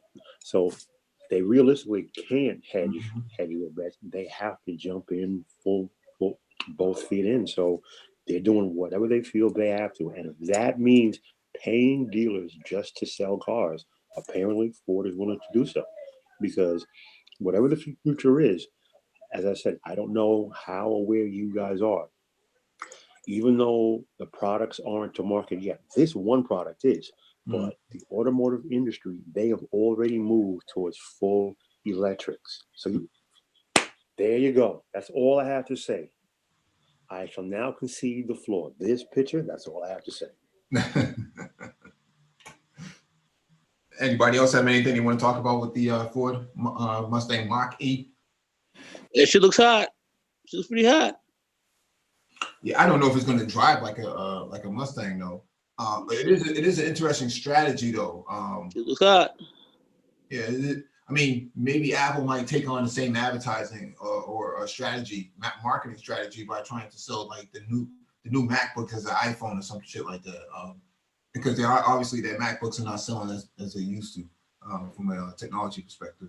I'm still not sold on this Mach-E stuff. Right. I'm not sold on, but let's see what happens. I'm following you on that complex. I'm following you in that all the way. But let's see how this thing. You just got to see how these things operate, man. See what's up, because they'll put a lot of advertising and push it. It could be a lemon. I've seen a lot of fucking lemons come out, but well, it'd be hard to sell this as a lemon, though, right? I mean, it's a battery electric vehicle. But you don't know. Let's see how this thing up. Let's see what's up. I mean, that's what I say. We got, I give everybody some. No, I don't even give everybody the benefit of the doubt. No, I'm not going to say that. But I think in order to really judge what a vehicle is all about, it's got to come out. It's got to run for a little bit. You got to see what's going on. You have to see what's going on with it. I mean, some manufacturers have bad reputations. Others have better, and some have been a little bit overestimated. Some have been underestimated. It's a look-see here. You got to take a look and see how this thing will operate. I mean, it's a nice-looking car. I don't know what it's going to do, though. That shit ugly, bro. What do you mean? I think it looks decent. I think it looks decent. I mean, I don't think it's an ugly ass vehicle. I don't think it looks like. I don't think. Do y'all remember years ago the Ford? The Pacer. Y'all remember the Pacer that came out some years ago? A long time ago. Mm-hmm. Wait. You remember that car? Remember how ugly that motherfucker was? What the? Yeah, Al Bundy used to drive one. Yeah, the Pacer and shit. Yeah, that was one of the ugliest ass cars I had ever seen. Yeah, it was. Yeah, it was some. I mean, that car was a real. That shit looked terrible. So I mean, they have some cars in there that look that. This don't look that bad. I mean, anyway, go ahead. I will say this: when I was 5 years old, the Pacer wasn't. It kind of looked like a little. It kind of looked like a little spaceship. Yeah, it kind of looked like an egg. It looked like an egg spaceship. I mean, it looked fucked up, man. And then they said when the car got hit, the back of the glass was flying. Wait, I just want to make a correction. Al Bundy did not drive a Pacer. Al Bundy drove a Dodge. It was Cole from Martin. He drove a Pacer. Okay. But I mean, that was an ugly ass car. I mean, I don't think this car is that ugly. I don't know. I mean, I guess different tastes for different folks. Dude, now, don't look that bad. If we're talking ugly, the Pontiac Aztek is the ugliest vehicle I've ever seen in my life. Oh my God. What was that? You remember that shit? I don't know, bro. I don't know. What the fuck was that? What were they thinking with that shit? I don't know what's worse. What the fuck fact that somebody designed it or the fact that somebody above him approved it. I mean, it both went down. Somebody designed it and then somebody else approved that shit. Yeah, but the two guys who designed it and no longer even work for the company anymore. I think they got fired after that. That shit, I was like, were they on acid? What were these guys thinking? I don't know, bro. They wanted something radically new. That's what GM told their designers. They wanted something radical and give them something radical, and that's what they got. And that shit looked like some hot garbage, man. That shit was trash. It was radically. That's gotta be something, though, bro. But check this out, right? So when you look at the Pontiac Aztek birthed the Buick Rendezvous. So look at the car, it's the same chassis. It didn't give birth to it. No, it gave birth to that doggone thing. Hey, listen, every time I see a Rendezvous, I see the Pontiac Aztek underneath it. But the thing about it is that in actuality, both cars, the Rendezvous and the Aztek, were actually very practical. I mean, we're not talking about aesthetically. They're aesthetically unpleasant. That car, that shit actually, but they're practical. They're very practical vehicles. Mm-hmm. Maybe so. I'm not going to argue that point. Certainly, they may have been practical. They didn't look. They were tough on the eyes. Military. It was the 1990s version. It was the 1990s version of the VW bus. Wow. I mean, those cars were tough. That shit was tough on the eyes. If you drove that shit up And if you was gonna ride with a woman, you know, babe who who's like you trying to impress, you wasn't getting no poo-poo that night. You was like, Dude, so is a VW. So is a VW. Let's go. You go rent a car. You got a better chance. Yeah, so is a VW bus. The shit looks like a damn loaf of bread. No, hey, no, the VW, the VW bus. VW bus. Yes, it does. Hold on. Complex. The VW bus right now is a hot ticket item, especially here in Seattle. If you got a VW bus, you the man. No, I'm not saying it's not a high ticket item. I'm not saying that. $100,000. I'm not saying that a VW bus is not a hot ticket item. What I'm saying is that the Aztec, when you look at it aesthetically, it was like the 1990s version of a VW bus. It just I couldn't disagree more. I could not disagree more. Paul, I agree with you on this as well. I know where you're going with this. The Aztec was designed to be a multifunctional sort of camping vehicle, but the VW bus it has a very long tradition of what it was meant for. The Aztec doesn't really have that. It's kind of not the same. That just put a picture of that Aztec up if you can find that. That shit is straight up ugly, bro. Yeah, we need this article though. So basically, Nagone, what you're saying is that they should just call it Pontiac Az. No, AZZ Az. Oh my God. Terrible looking. Oh my God. Listen, you may call the VW bus a loaf of bread, but a loaf of bread is actually aesthetically pleasing.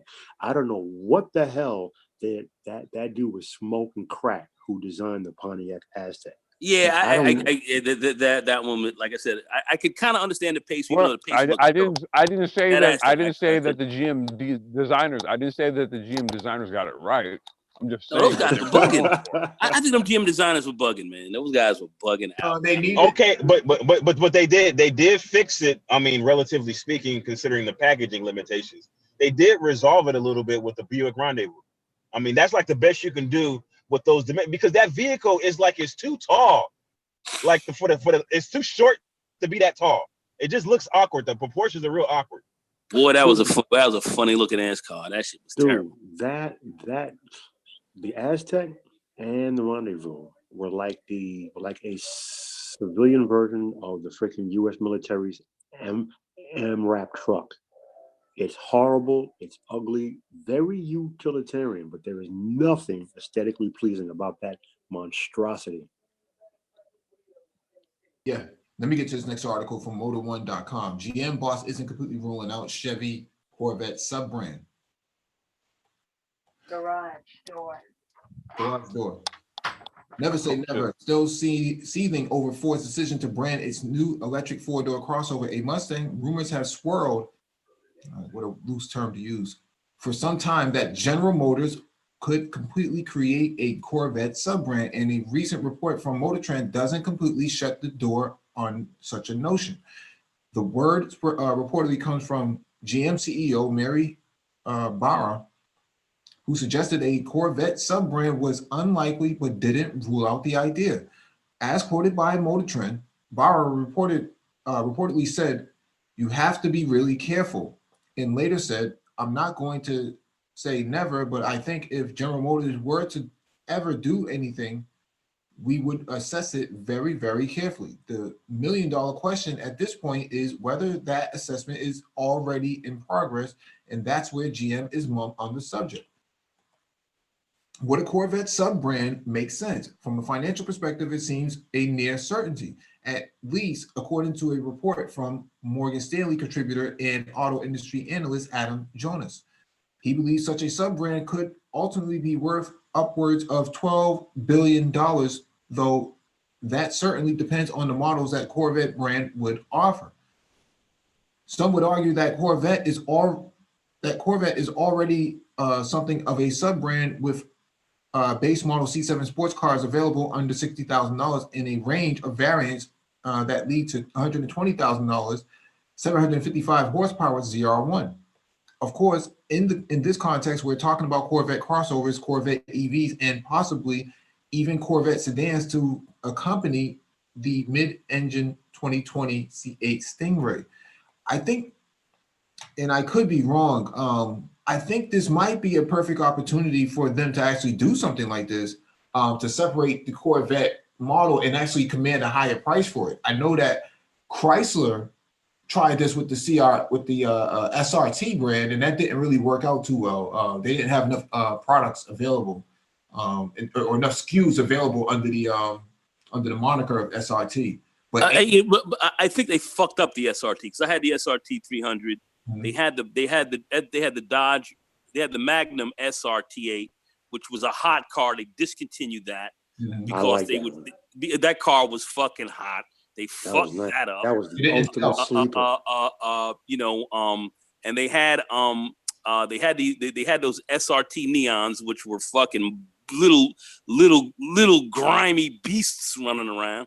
Mm-hmm. And them shits they was like, get the fuck out my way. I got 4 cylinders, but I'm still gonna wax that ass. Mm-hmm. I mean, they really had something going, but I thought they marketed the shit totally fucked up. Mm-hmm. And cutting the 300 out and not really and cutting out the Magnum, I thought that was a real fucking mistake. Because that was a station wagon and they wanted to go more towards the SUVs. I thought they made some huge errors with that. And I just think they fucked it all up.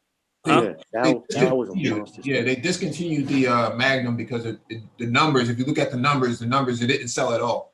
I think they marketed it wrong. I think they had a lot of marketing problems. The response back from customers was that it looks like a hearse. Well, that's what some people said. I think they could have, modeled a little bit better. It's a possibility there. They said it looked like a hearse. I don't know. That car was. That car didn't sound like. If I can find one of those, but here's the problem.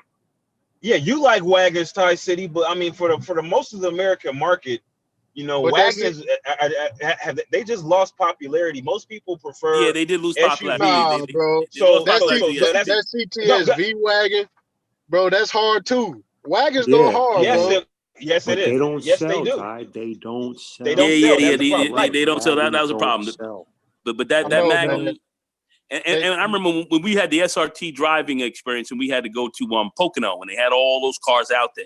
They had all the SRTs out there, and I drove my car out there. They were like, "Nah, you got to keep your car to the side. I know you were at this racing school and all that, but fuck that. Put that car to the side. You got to use the products that's in here." Because I had Kenny up in that motherfucker, but they were like, "Nah, you can't do it." They were like, "Nah, leave that shit outside." Bell whistling. They was like, leave that shit outside. So but we were in there rolling with the rest of the SRT stuff that they had, and I was really impressed just with the stuff that they had. I mean, I was like, wow, this shit performs pretty well. Some people didn't like it because they thought some of these cars were big with too much power in them or whatever. I don't know. I was always of like, if you got a wagon, geek it up a little bit, put a little heat in there. You know what I'm saying? If you got a little bug, put a little heat in the bug. You know what I mean? With the 4-cylinder SRT, which I couldn't believe the power that little car had. Blah! I was like, what? What? This shit is damn near 5 seconds, under 5 seconds from 0 to 6. What? A little ass car like this? It was crazy. I couldn't believe they had cars like that kicking around. But I think they fucked the whole SRT lineup. I just didn't think they marketed it right. That's just what I thought. I could be wrong, but it didn't go off the way I felt it should have. And then they discontinued the 300, which was a really good seller. And that SRT, the car was heavy, so it wasn't a race car, but it was straight line. It was you put a little something in there, kicked it out a little bit. That car was a severe monster. So I don't know, man. I just think they fucked it all up. I think the issue, okay, number one with the Chrysler 300 SRT, they really should have kept that vehicle over because they still produce it, and they sell in Germany and stuff. Countries. Yeah, so they still sell it. So really, what they should do is because you want to maintain market share, if anything, even if you don't sell in the volumes, you want to maintain a market share by having a brand presence in that particular space, which they no longer have. So if they try to reintroduce it, they're gonna have to really do an extensive market campaign. So that's problem number one. Problem number two is that with the SRT line, you have all of their models are across different actual sub brands. So you have Chrysler, you have Dodge, and so if you have a separate distinct SRT brand, it's just basically cars that have a variant, a lower echelon variant, in a different sub brand. Whereas a Corvette sub brand or a Corvette distinct brand from Corvette, if they were to branch off, the Corvette that you see under the Corvette sub-brand won't be a Chevrolet variant anymore. And if you have the Corvette truck with that concept drawing that looks like a poor man's Urus in a good way, you won't see a variant. You won't see a Chevrolet variant of that. Whereas if you have the SRT brand, you have the SRT Viper. Is there going to still be a Dodge version? Well, I doubt that. But if you have the SRT 300, there's still going to be a base model 300S and 300C. So that's part of the problem. I think what they were trying to do with the SRT was treat it like AMG. Mike, that's really good what Mike just said, because I think he's dead on that. They did want to have like an AMG line to their cars, because these weren't race cars, and these cars were just pepped up. They just got a little more performance out of them. It was a pepped up line. That's what it is, and a little more leather. Some different SRT appointments inside of it. To make the car look a little. And some badges on the side. But you can't have a $75,000 car with the same interior as an $18,000 Dodge Neon. That just doesn't work. I'm thinking, the SRT line. None of those cars was 70 grand. I think my car at the time, when I bought it, I think it was total 39,000, maybe 40 grand. Okay. Tops. I think the most expensive was the you had the SRT Viper, and then they came up with a higher line of Viper. I forget, but it was a very special line. It was kind of like it was another line of Viper that they had, but really you had the SRT. ACR. Yes, and you did have the SRT Viper, SRT 10. That's what it was. And that car was, I think it was under 60. So it was like 55 or whatever, but it was, I consider that to be a fairly dangerous car.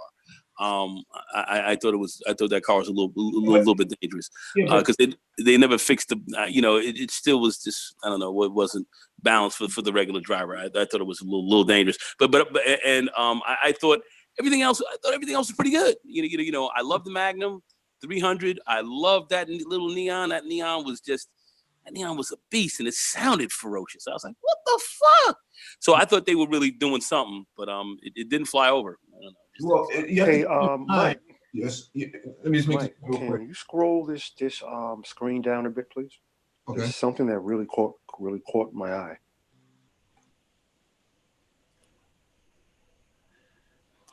If you can possibly scroll the entire page down a bit, not the pictures. It doesn't allow me to go down, Paul. When I scroll down, it goes to the next picture. Maybe if you put the cursor to the full. Press the X button. To the full right. Go down a bit. Stop right there.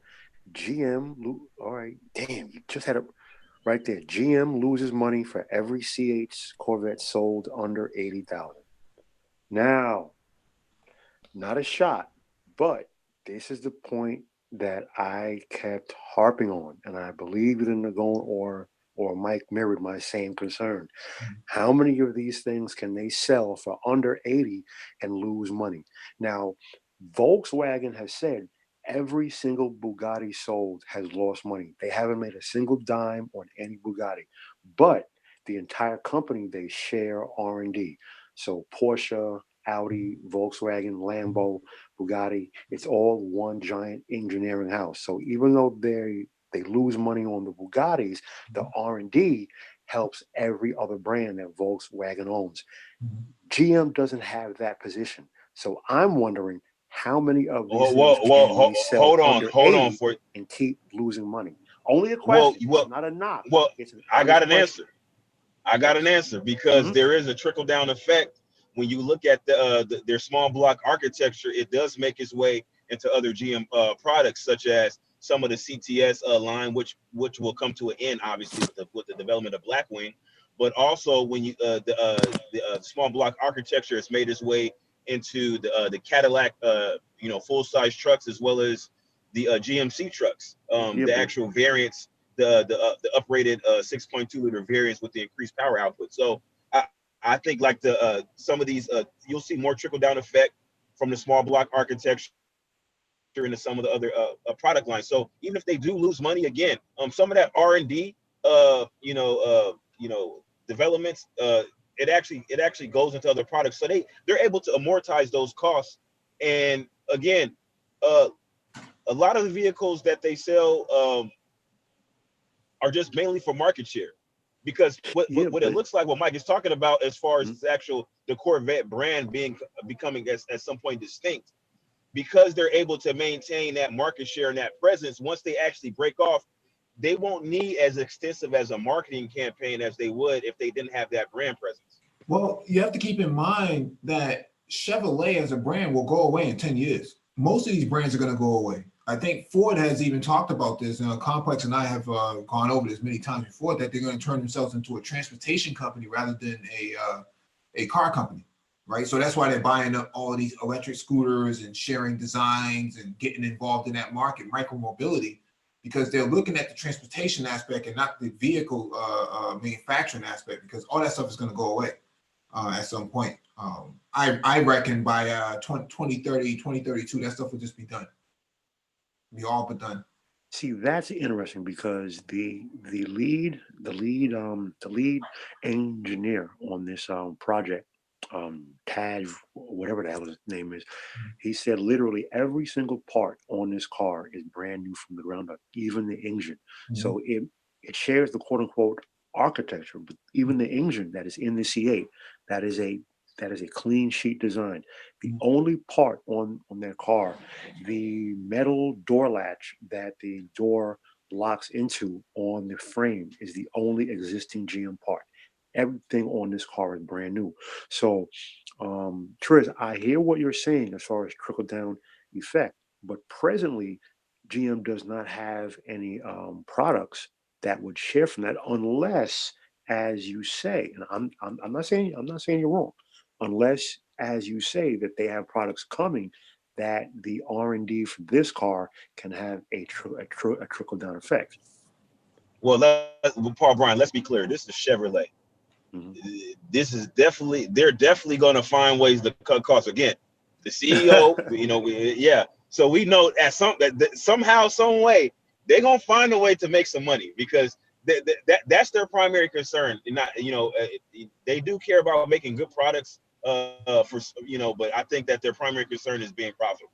So yeah, unless they start to jack up the price, because I said from day one, 60,000 is an unrealistic price, and if they're saying they're losing money on everyone under 80, I'm going to go out on a limb here, and I'm going to say, since this is 2020 model year, I'm going to say by 2022, you will not see a single vet from the factory under a sticker price of 79,000.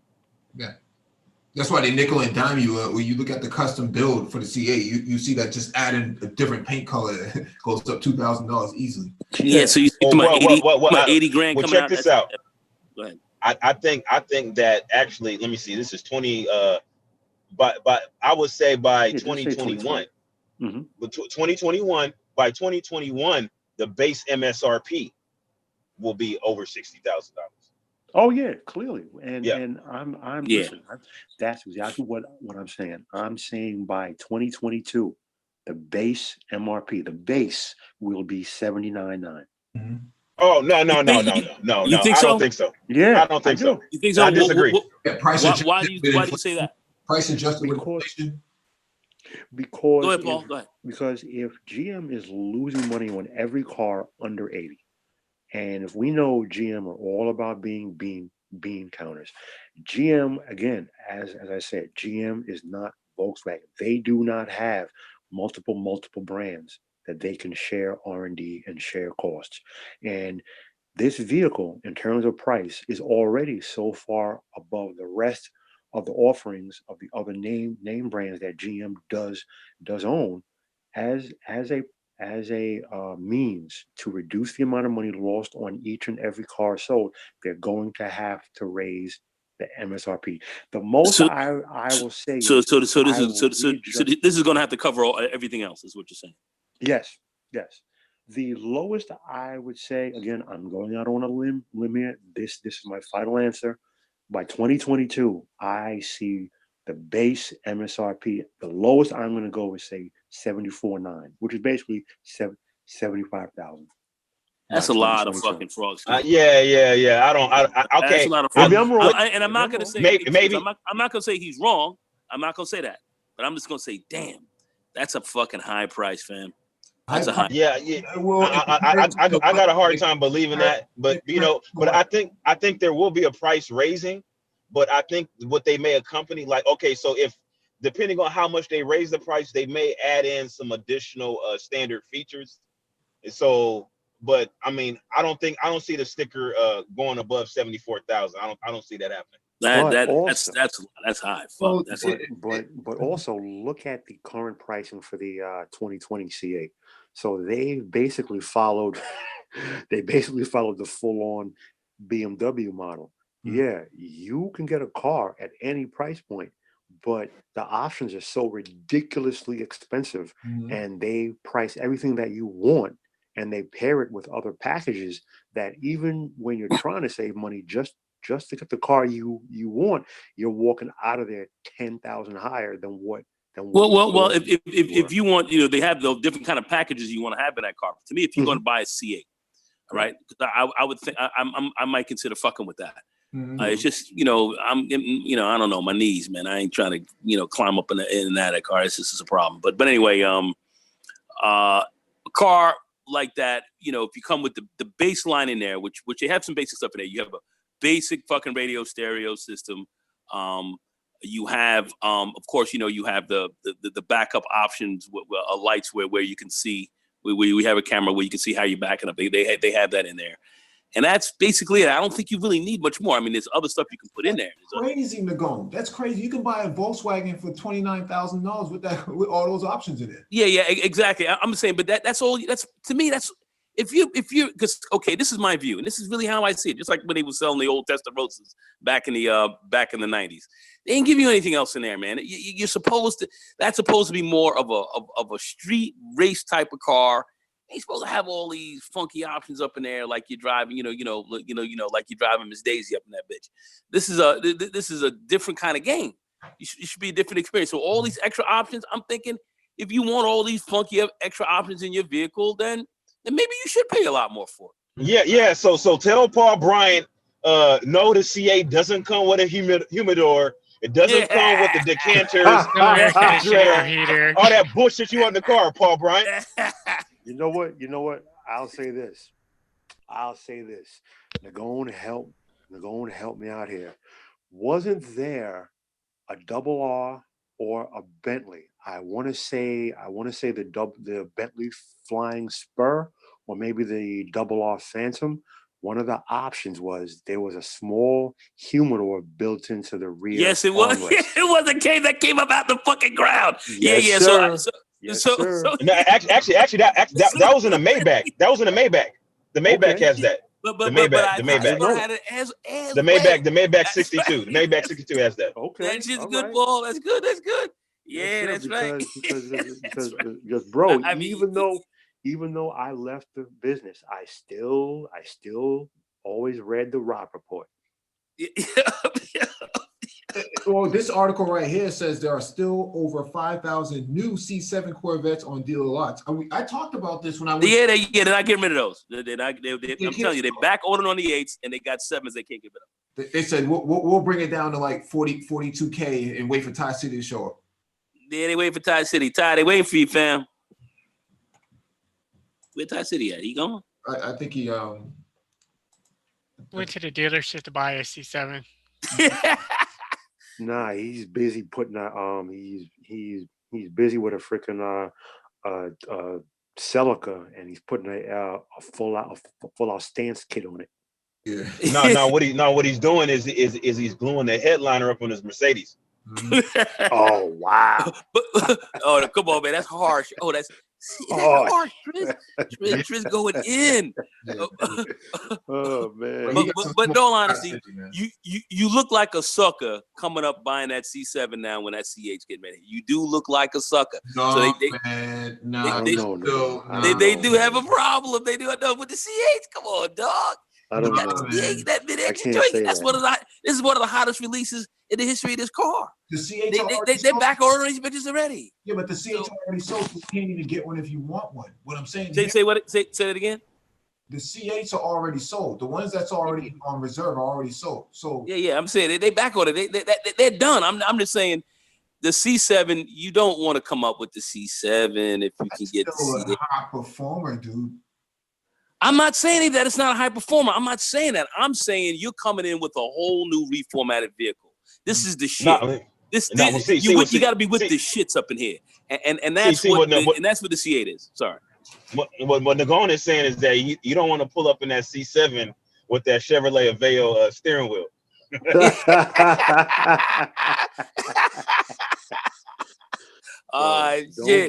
Shit. But anyway, I'm just saying. I mean, listen, the C7 is.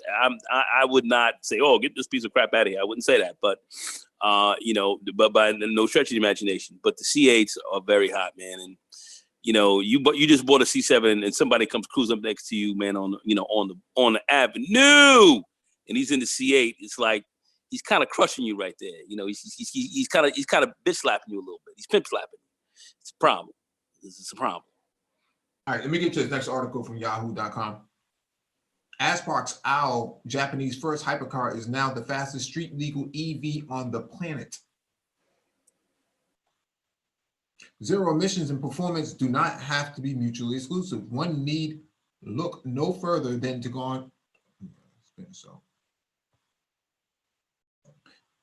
the ongoing war of claims between Porsche and Tesla for proof that electric cars can be fun too. But Aspark's Owl, which the Japanese automaker claims to go from 0 to 60 miles per hour in a world record 1.69 seconds, takes things up a notch or three. Aspark unveiled a finished version of its all-electric hypercar on Tuesday, and the car seems to have only grown more outlandish during the prototype to production stage of development. While the Owl still boasts the same over-the-top aesthetic and head-turning acceleration numbers that were first teased back in 2017, its powertrain is almost twice as powerful as what was originally promised. Aspark made several tweaks to the car since it was first shown off as a concept, but the Owl's drivetrain has undergone the biggest evolution. The car's blistering acceleration time comes courtesy of 4 electric motors that combine to produce a mind-boggling 1,985 horsepower and 1,475 foot-pounds of torque, according to the press release. That is a significant increase over the 1,150 horsepower and 652 pounds of torque figures that were first quoted 2 years ago. The company also says that the car is capable of reaching a top speed of 249 miles per hour. The Owl's 4-motor setup gets its power from a 64 kilowatt lithium-ion battery pack that comes with a unique battery monitoring system to keep it under automatic control. The battery, which can be charged in just 80 minutes, gives the car an impressive driving range of 280 miles. Beyond the powertrain changes, the Owl's low-profile McLaren F1S design has been refined to give it a more feminine appearance, according to Aspark. Its all-carbon body and carbon fiber monocoque means it tips the scales at 4,188 pounds, which is relatively light for an EV, especially one this powerful. The company hasn't yet offered up a peek at the interior, but it will include four monitors, 2 of which will act as rear view monitors. The car also features a double wishbone suspension, height adjustable hydraulic dampers, and carbon ceramic brakes. The Owl is Japan's first electric hypercar with production limited to 50 units. So even with a sticker price of $3.2 million, you can expect demand and competition for the car to be high. Aspark expects to start shipping the vehicle during the second quarter of next year. So I don't know what you guys think about this, man. This is something, man. I think that car looks really good. They are right for an EV vehicle. 4,100 pounds. That's it for that type of power output figures. Is very lightweight considering. Still not light sir. by any stretch of the imagination, because I mean, again, you know, you start talking about these cars, you know, with these big curb weights, you know, as a sports car, one of the things that you want to consider, what's going to be the lateral G. Like, I want to know how fast I can go around a corner in that. Yeah, and see how it plays on the skid. That's the issue. On the skid. And then, and how long totally can I agree. keep my tires? How long can I keep my tires? You know, the heavier car is going to eat up tires, man. Depending on the compound tire, one might go away a little slower than the other, but you're going to eat up tires faster. You just know it. This car looks hot. Let me tell you, I was watching something funny, guys. I'm just going to say this is anecdotally. I don't know how you'd see it, but I was watching a while back some old Speed Racer, the original Speed Racer cartoon series back from the 60s. Looking at those car designs from then, and I remember they had an acrobatic a race team, and you had another bike team that they had out there. And in the 60s, what they were showing with a current, you know, with the racing ninjas that they have today, and you had like the acrobatic team with Snake something who was racing, and acrobatic car team where they're flying in the air, looked just like this shit. So back in the 60s, those guys they had their design models for what they were going to be coming out with over the next 40, 50 years. It looks just like this. So I'm just laughing because I'm sitting there saying, wow, the Japanese were on this shit a long ass time ago. It's just funny. If you guys look back at some of that stuff, you'll look at it and you'll see these designs back from what those guys were racing back then on cartoons, which I think is very interesting. Anyway, go ahead. Nagone, you're right, because when I look at this car, you can clearly see the Mach 5. That speed. You can see the Mach 5. They had a lot of other cars, the Mirage, and they had all these funky names for these cars, and they looked like these cars, look just like them. And this was 50 years ago. And I remember they had this this motorcycle acrobatic team, and they were ninjas. They were driving the ninja bikes. That's what they were driving, riding around. Yeah, I just pulled up the Speed Racer car. It looks just like it. The cartoon, because especially how the curves. It looks like the Mach 5. Take a look at it. And then they have one called the Mirage Still Races. The Mirage. Take a look at that Mirage joint. Take a look if you don't see that shit right here. It's the Mirage, and it had some robot. They had some AI robot driving the bad boy. Talking about the Mirage Still Races and knocking guys off the tracks and tearing folks out the frame. Look just like this shit. I'm sitting there saying the Japanese, they were on this shit a long time ago. If you look at that cartoon, you see the current day designs. It's pretty funny. You know, well, you know what? I just want to say that. I'm sorry. Anyway, go ahead. Look at the Toyota 2000 GT. That was a car that came out sometime in the 60s. That car is timeless. That car looks as beautiful now as it did back then. And this is after Japan took a pounding in 1945. How about that? Yo, they came out that bitch kicking. They came out that bitch kicking. See, they had all that design stuff going on back then, but when the Japanese, you know, military got defeated, because they had a lot of exotic designs and planes, the forward canard wing aircraft, all kinds of stuff. They had all that shit going on back then, but they got knocked out of the box. They weren't able to come out with a lot of stuff, but they had a lot of modern day stuff that really started back then. And when I looked at the Speed Racer series, those cartoons made by it was Fujitsu, I think it was Fujitsu, the studio, I think that put that stuff out. They had a lot of car designers and stuff like that who were designing this stuff and the motorcycles. And I said, I couldn't believe looking at those motorcycles they had back then. Those were the current day ninja bikes. I was like, what the fuck? What? I mean, this was 50 years ago. They had this stuff was already on the drawing board. And that's all you're seeing now. That's what they're coming out with. Stuff that they had on the cartoons 50 years ago. For real. But if you take a look at some of those cartoons, you'll see it. that's it. I just wanted to say that. Mm-hmm. This is it right here, though. Right here. The Mirage. This is the fucking Mirage right here. Yeah. The I was listening to the podcast with Chris Harris and what's his face from the Smoking Tire.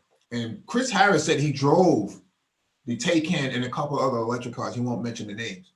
But he said that even at 4,000 pounds, he said the car feels like it's only 1.5 tons, basically. Well, not 1.5 tons. 1,500 pounds. He said it feels like it's 1,500 pounds. So you say you don't even notice the weight. He said it just feels like a regular lightweight car. That the flaw of the weight is masked by the performance. It's the torque. The torque vector. But that's still a heavy car to be thrown around in anyway. But that's interesting. But this car is high. There's no weight. There's no way to reduce the weight, even with the carbon fiber. There's no real way. Right. Well, I mean, like when you talk, I mean, like I guess, now you're gonna have heavy cars, but when they start implementing some new battery technology, I think we'll see those weights come down. Yeah, I would agree. Because again, even though I mean, like with the performance and the engineering, you may get the sensation that the vehicle is light, but man, there's only 4 points that actually touch the ground, and that's the tires. Yep, the tires is gonna feel the brunt of that. The only way to reduce the weight of those batteries is to use graphene batteries. And I have a friend who is a quantum scientist. She does extensive military contracts, and she has told me that the military is currently testing graphene batteries. So she has no idea how soon they will be put into public use, but they are viable, they're real, the military is using them and testing them. They already have only material on Earth currently viable that will bring down the weight of these batteries. Well, Complex Design is currently testing Boost Mobile batteries. Oh shit! Oh man!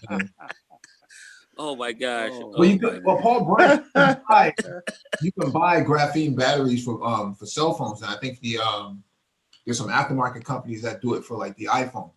So. Interesting. I didn't know. Interesting. Yeah, but it's very expensive. I think it's like $300 a battery or something like that. Yeah, that's a lot. That's a lot for a battery. Yeah. So let me get to this next item on the docket. It's from touringcarstimes.com. Romeo Ferraris announced Alfa Romeo Giulia ETCR project. Yeah, spearing this out. We are delighted to announce the start of a new venture for our company, said Michaela Cerruti, Romeo Ferrari's operations manager. After giving that Alfa Romeo Giulietta TCR the highest results on the international scene that could be achieved by an independently run program as ours, we have decided to take a brave, big dive into the new ETCR series concept.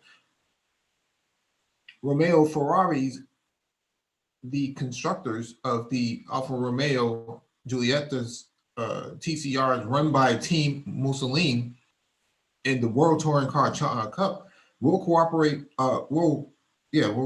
Cooperate with Hexathon Racing System for the construction of the new electric Giulia ETCR race car. A lot of things still need to be outlined, of course, and that is absolutely normal when you start from a white sheet of paper. But we believe electric is the obvious choice for the future, not only for automotive, but also for motor racing, said Cerruti. That's what Paul Bryan has been saying. Our engineers are already at work. We are starting this journey later than the big car makers that have already been engaged in the electric racing for some time, with way larger resources than a private constructor like us.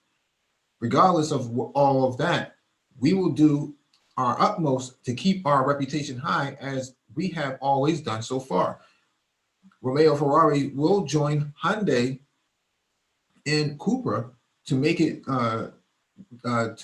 3 so far confirmed projects for the ETCR, which is due to launch in 2020. Wait, no mention of Seat? They were the first ones to actually develop a car, the Cupra. Well, Seat is going to have a seat. Really, Mike?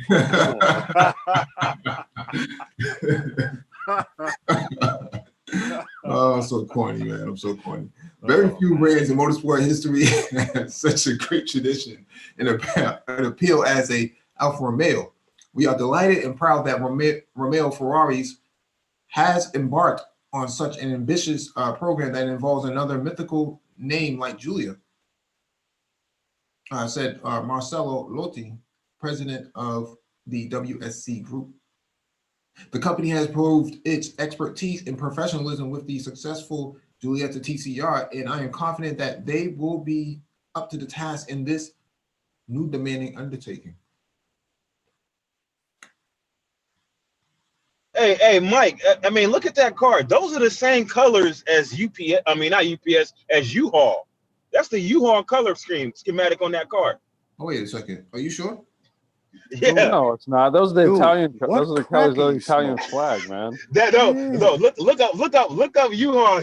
They look like U-Haul colors. I mean, I was Look looking at up you, U-Haul look at trucks. you. Dude, what crack? Oh, U-Haul colors. Well, he just came from Canada, so keep that in mind. Wait, time out. So Triz, maybe you need to borrow an Ambien from Ty City. No. Okay, Mike, look up a U-Haul truck and you're gonna see the same colors on the U-Haul truck. Hey, Triz, you come up with some good stuff at times, man. But unfortunately, I'm going to have to part company with you. You need an Ambien and some What kind of bud did you cop up in BC, bro? What were you smoking up there, fam? Hey, what are you smoking? Smoking that. Ooh, wait. Yeah, BC bud. Yeah. No, those is U-Haul colors, man. I'm telling you, U-Haul truck. Yeah. Can the Canadian Melody come get this nigga? that is, dude. That is Romeo Ferraris. That's their colors, dude. They ran the Giulia in the same color scheme. Mike, look up a U-Haul and look up a U-Haul right now. You see for yourself. Don't take my word for it. Nigga, I'm gonna call you U-Haul for your ass. Word. Dude, what are you smoking? Let me satisfy this. What are you smoking? Crack? Crystal meth? Heroin? Something. I'm like Triz. He usually on point, but right now I have to say I have a part company with him on this one. Well, he might be onto something. He might be. Let's see. I told you. I know what I'm talking about. I ain't smoking. Oh, let's see. Let's see. He may be vindicated. Let's vindicate him. Oh, you know, let's vindicate him. I have an opioid issue, so. Let's vindicate him. Colors with hex and RGB codes has 3 colors, which are black, white, and orange. Now let's look at this. The Italian colors are red, white, and green, right? Italian colors are red, white, and green. Red, white, and green. Yeah, red, white, and green. Oh, okay. I'm looking at it on my phone. It looks like it's orange. I couldn't tell. I didn't know it was red. Triz, I knew something was up, man. Bro. Listen. Mushrooms are not to be eaten. Okay, the ones you get in a can are not like the ones you see out there. No, they're not psilocybin, man. Not psilocybin. Okay? What you had were called hallucinogenic. All right, just say no, my friend. Just say no. Hey, shrooms aren't all bad. Fuck. Just say no. Just say no. You know, TCR is really heating up, man. You know, the Volkswagen Golf TCR, and then you have a lot of other brands too, I think. At least the European brands. I just can't. You even have the Chinese. You have the Chinese brand that's in there too, the Lincoln Co. Oh yeah. I just can't get away from BTCC racing, man. I just watch all the old footage and stuff like that, man.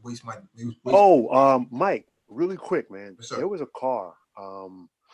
I was surprised of all the places to see it here in Germany, but it really brought me back. So, and Nagone, Ulysses, I'm sure you know this car, bro. There was a car. It was called the Lincoln LS, and I think Ford really dropped the ball with that car. Yeah, that was a real nice car. They could have done a lot with that car. It was that was a real nice car. It was the right size. I think it was the right platform. It was nicely styled as well. Yes. It was a popular car. I had a good friend that car. I had a good friend with him. Totally dropped the ball. And you know something, if you could find one of those old Lincoln LSs right now in good condition, it's still a nice looking car. No, you mean the Jaguar S-Type? Ford could have done a lot with this car, man. I agree. Totally slightly different with the styling. Put more money into the R&D. They could have made some high-powered performance variants. Yeah, they could have. More Yeah, luxury in it. they could have. Really Yep. a lot, man. They really dropped the ball with this. Yeah, but it was front-wheel drive. I can appreciate that, but listen, if Porsche, listen, if the Porsche engineers, now it took them a long time, but if they can cure the rear engine 911, you can't tell me that Ford engineers couldn't do a lot with this front-wheel drive vehicle, because everything from the land of the rising sun is also a front-wheel drive vehicle. So come on. Yeah. Ford could have done a lot with this vehicle. I think they dropped the ball, man. This was a very nice car. Paul, I must agree with you on that. That's a good mark one eyeball on that one. Good. Yeah, I totally agree. I wouldn't even have thought to have bought that one up, but since you did, I remember that car very well. The Lincoln LS was rear wheel drive. Yeah, that's what I was about to say. The Lincoln LS is. It was rear wheel drive. It had a 4-liter. It had a 4-liter. And it was longitudinally mounted. I mean, they made that car to compete, man. It was definitely front-wheel drive. Ty, Mike, pull the car up, Mike. Is it right here? Here it is. Okay. Rear-wheel drive 4-door sedan, bro. Yeah. Who said it was front-wheel drive? Who said that was definitely front-wheel drive? I think Paul said that. No, that was Ty City. That was Ty City. Fall back, Ty City. Oh man, come on, dog. Ty City, fall back. Fall back. You going out there? Fall back, man. Wait. No, hold up. No, Ty City. Hell no, Ty City, go sit at the little kids table. Go sit at the little kids table. There's a big kids table over here, man. Big kids table. Kids table. Let's actually confirm this, because maybe don't you dare challenge me, Ty City. Don't you dare. we don't want Ty City to walk away from this. We'll back next week talking about you're gonna catch a body. So let's go to Wikipedia and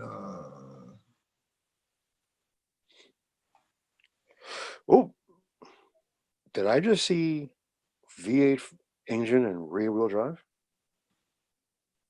No, we get right there. FR layout, front engine, rear-wheel drive, FR layout.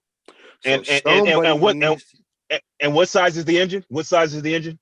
So somebody needs to take an Ambien and take a quick nap.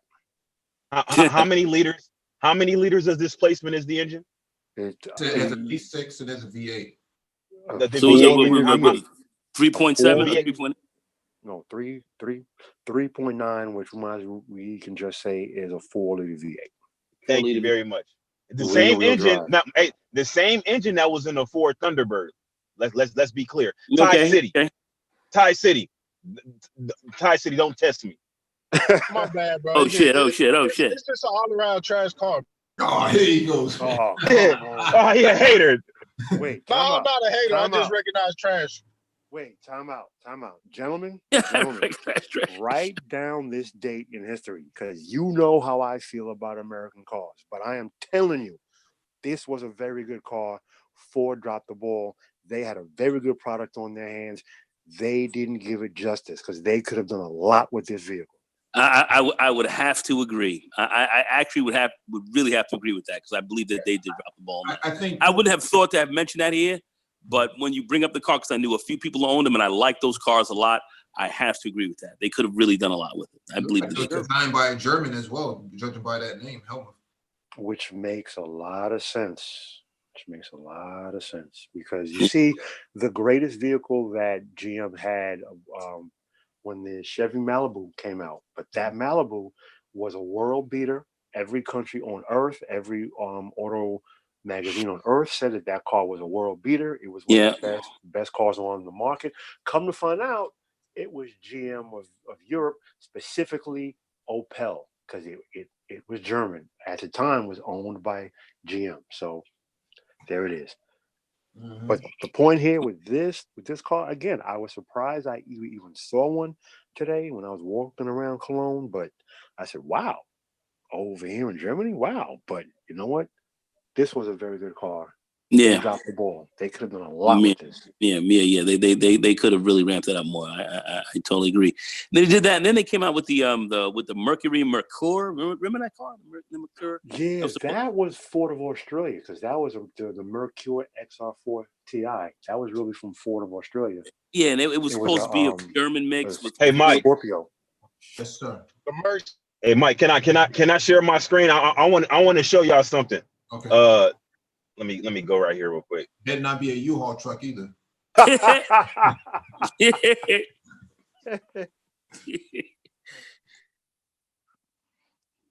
Now tell me them colors. Ain't the same colors you just saw in that car. They're not the same colors. They're not the same color, man. Come on. Man, look, man. Come on, man. That's the same colors. Come on, man. Triz, you are beating the dead ass horse, man. You beat the You know what? Look, it's the same. Listen, hold up. Matter of fact, come on, man. Matter of fact, you trolling. Matter of fact, the same person did the paint job. The same person. There was a bunk bed for you and Ty to both go take a quick nap. Yeah, man. Yeah, man. Come on, man. Y'all are both. You're out of your minds. Yeah. Let's get that one up, baby. Let's get that one up, man. Just take that L and wear it with pride. I've got some medical marijuana if you need it. Oh shit! Go ahead, Complex. Tighten them up. I'm wearing the Lincoln LSL. Yeah. I'll take that. My knowledge doesn't extend to the Lincoln LS. I'm sorry.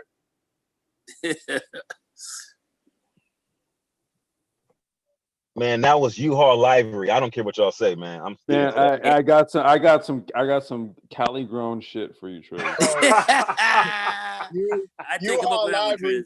Wait, U-Haul library is nuts. Okay. Hold on. Hey, Complex. Now, hold on. Now, I'm literally grinding it up. I'm grinding it up right now. Okay. I got you. I got you. But Complex, can I cash app you to your Boost Mobile? You got cash app me? It's on me. It's on me, bro. Don't worry about it. It's on me. The reason why Trish keeps thinking about all that livery is because he likes some racing jackets, man. You know. Oh, wow. Hey, you had a U-Haul jacket?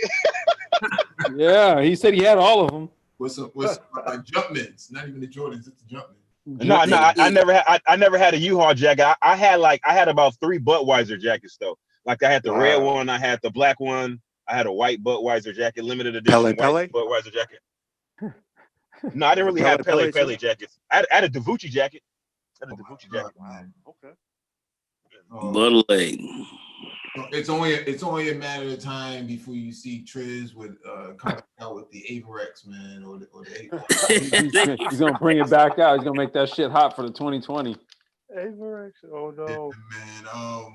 I know a members only jacket. He's the last member. Oh shit! Member only, right? Yeah, member only. Right. Yeah, I know Complex had some Karting stuff. Members only. That shit goes way back. I had one of those, in fact, man. I thought I was slick. I thought I was slick up in that bad boy. I was like, this is Butterlake. Hey, y'all heard about that Nissan, the GTR 550? Yeah.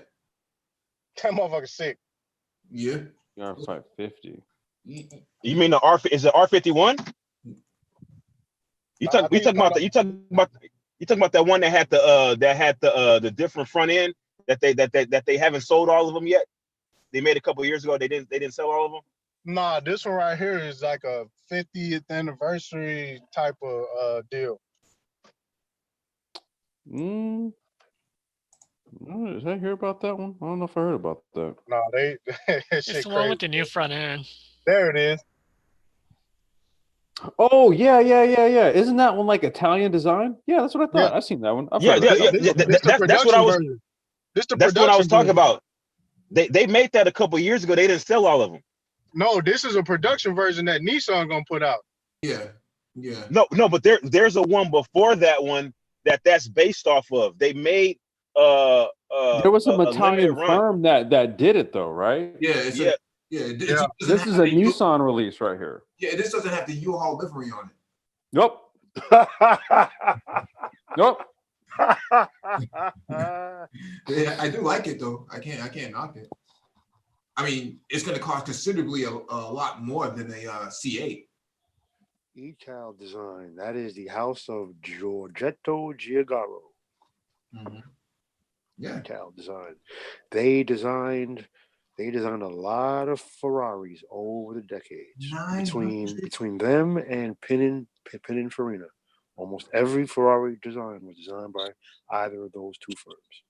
Pininfarina, they end up getting hired out by a lot of car companies and then start designing their bodies for them. Yeah, Pininfarina, they are very, very famous. Yep. Either E-Tal Design or Pininfarina. And Giorgetto Giugiaro started E-Tal Design. And his matter of fact, Pininfarina is making their own electric car, Automobile Pininfarina Bautista. Well, you know, Pininfarina every now and again they will collaborate with Ferrari and they will build a special one-off. Yep. Yeah. They've been around a long time. This is actually like a limited run production of electric hypercar, the Pininfarina. Really? So it's not going to be a one. Okay. I think they're going to make like, I don't know, like maybe 20 of them or something like that. Interesting. Yeah. Well, what was I going to say about this? It's a hard sell, man. You would have to really want it. I mean, at 990,000 euros, man, that's not cheap, man. That's a lot of bread, man. Yeah. No, that's purely for that's strictly for the Saudi sheiks and the the Qatari and Dubai business guys. That's who that's for. For sure. That's $1 million US at the moment. Yep, million. Yeah, and that's top industrialists here in the United States and so forth. That's a hard pill to swallow, man. I don't know about for Nissan. It's gonna always be worth it, bro. That car ain't gonna do nothing but go up in value, bro. Right. I don't see it, bro. Hey, listen, to each his own. I can't see $1 million. Listen, I'd rather spend $1 million on an LFA, man. I mean, if you want to keep the cars as a collector car, and if it does go up in value, maybe so. I mean, it might be that level of investment. I know some people would buy this car because of its possible value 10, 20 years from now. Which would be online with real estate. In fact, it would be online with something like that. But like I said, the interest price of this is heavy.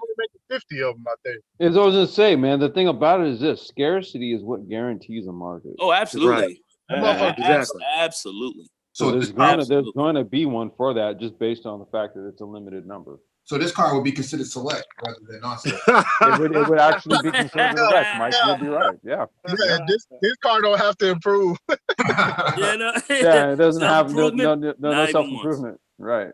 Yeah. Complex had some stuff you want to talk about with Karting. Do you have anything you want to bring up? Well, I wanted to show I don't know if if we can do it or how we can do it, but I wanted to show that electric kart race, man. Because is it on YouTube or is it something you recorded? No, it's on YouTube. Okay. Yeah, it was the video. It was the video I had sent. Do you have the email still? Oh, let me find it. Okay. Because that was the first actual race where I've seen like the type of karting that I do, but the electric version, where it was a legit race. Mm-hmm. And I was highly impressed with how the carts perform. And I don't even think that the carts, I think they were still a couple of ticks off of like what they could actually do. I was saying this last night on my live stream that if 1 was like the base setting and 7 is like the max setting, these things look to be running on like 5. Mm-hmm. And just looking at them, their gas equivalent based on performance would be like 100cc 2-stroke cars. But I just looking at how they drove, the performance of them and stuff, I think they could walk a 100cc car. Oh, yeah. Yeah, I think if you took them up to 7 and, you're running like a newer 100cc motor kit, I think those electric carts would walk them. Mm-hmm. And it has to do with the low end torque. Mm-hmm. That's why I was like watching these things. I was like, damn, dude, these guys are cornering fast. you know, the braking with a gas cart is because the horsepower is it's on the high end. So you got to carry as much of it into the turn as possible. With the electric carts, okay, you have curves and all this stuff. So you have like motor braking where it actually recaptures energy and stuff like that. So you can be way more precise with the braking and stuff. And so these guys were just, they were just eating the turns up. Is this in Germany? This is in Germany, Mike. So Paul, this is what I was telling you last night. Where? Amfig. Ah, okay. And this is ADAC sanctions the German karting championship. Oh, really? So they're official. Okay. These are all Rotax carts. ADAC. Okay, yeah. They're official. These are Rotax carts right here.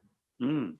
So they're running the Thunder E Rotax electric cart, and watching them on track, man, I was like, damn. Wow. Okay. What's your karting Meisterschaft? I mean, that's German karting championship. Yeah, German karting championship. Mm-hmm. Nice. So I just recently started I watch karting like from all over, and so I just recently started following them, and I was digging through their past videos, and they had an electric kart race. Wow. And I said, holy shit, dude, let me check this out. And yeah, man, these things, oh man,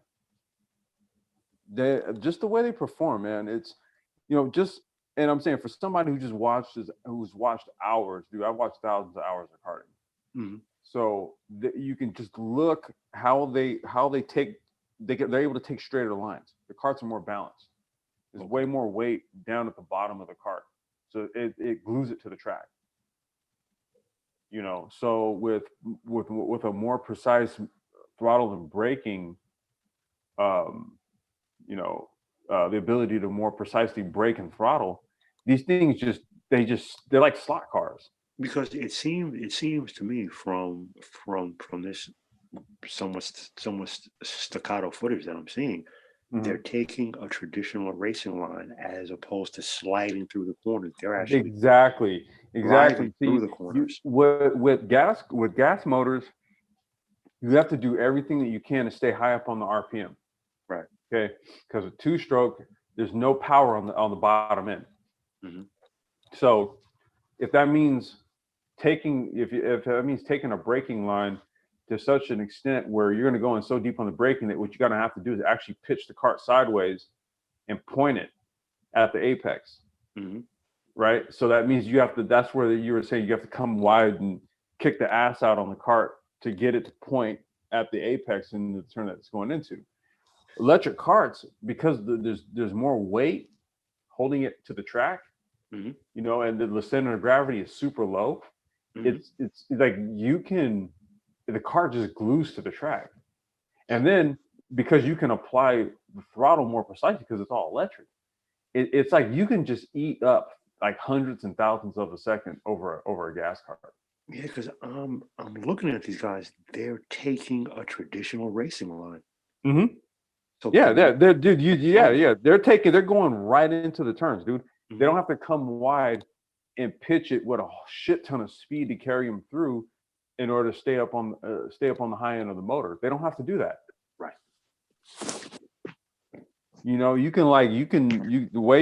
There's a multitude of ways. And then I'll roll inside here in a second, and then I'll share like a electric karting heat that I did against this dude Christian Brooks. He's like a professional race car driver, and basically at the end of the heat, I ate his lunch by like 2/10. But I'll show you. I was rear running electric carts, and it's kind of the same way, man. You don't really have to go wide. You basically take the traditional lines because the cart's heavier and it's got way more torque.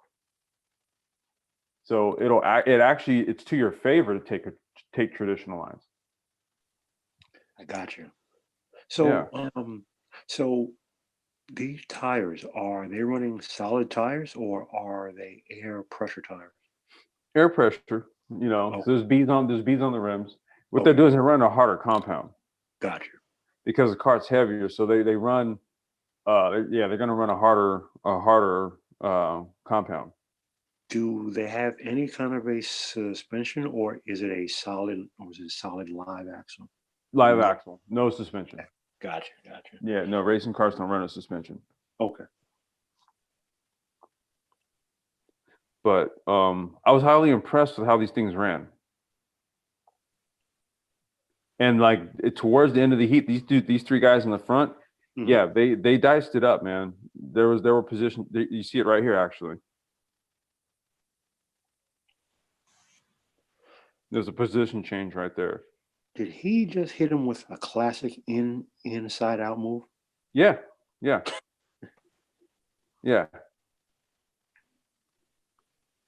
Set him up, classic inside out move.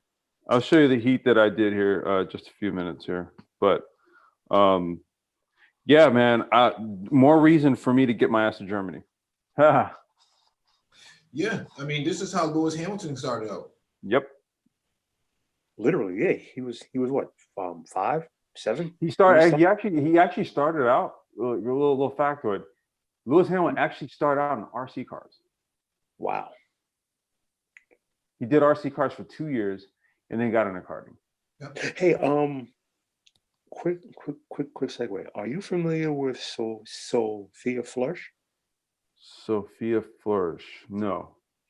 She's currently racing in Formula 3. She had a major accident a year ago, almost to the day. I want to say maybe I have heard of her actually now.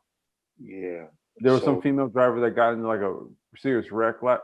Okay, I didn't know the name, but yeah, her car literally took flight in the air, and it was lucky the back of the car hit first to the press box where she hit. Saved the life. So she's back in racing. She ran yesterday at the same exact race, but so she's trying to become the first woman to ever race in Formula 1. So she's 18 now, and she started out when she was 4 years old with karting.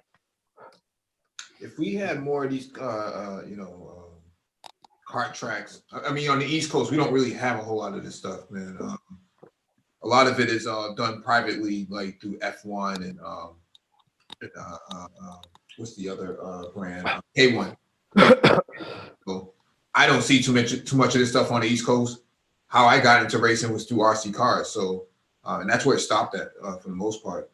I know Marion Barry, the mayor of DC, talked about opening up dirt bike tracks, for black males riding these bikes illegally. You mean hold on a second, Mike.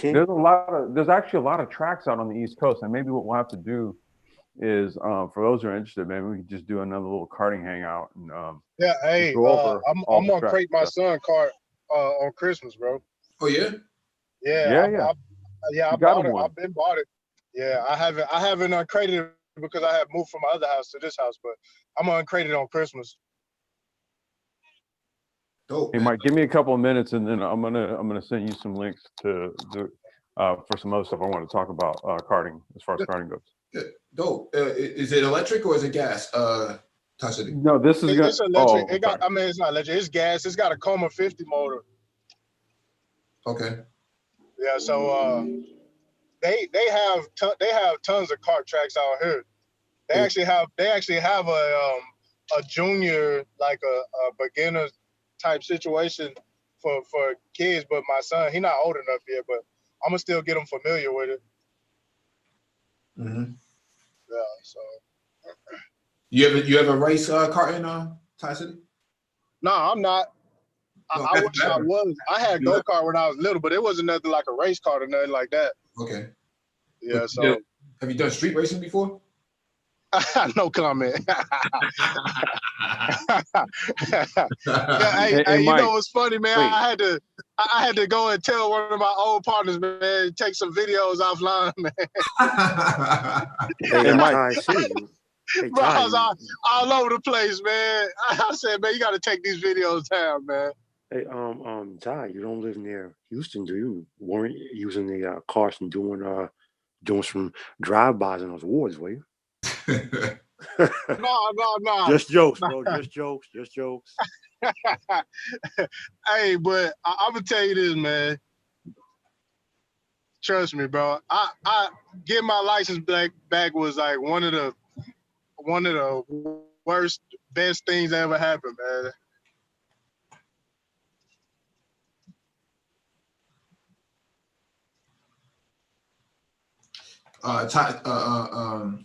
Complex, you sent me something?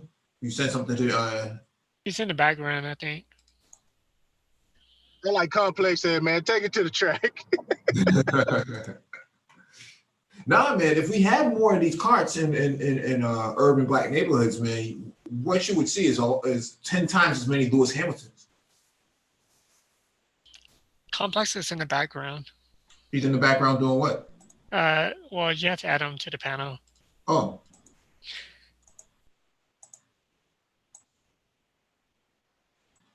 Oh, okay.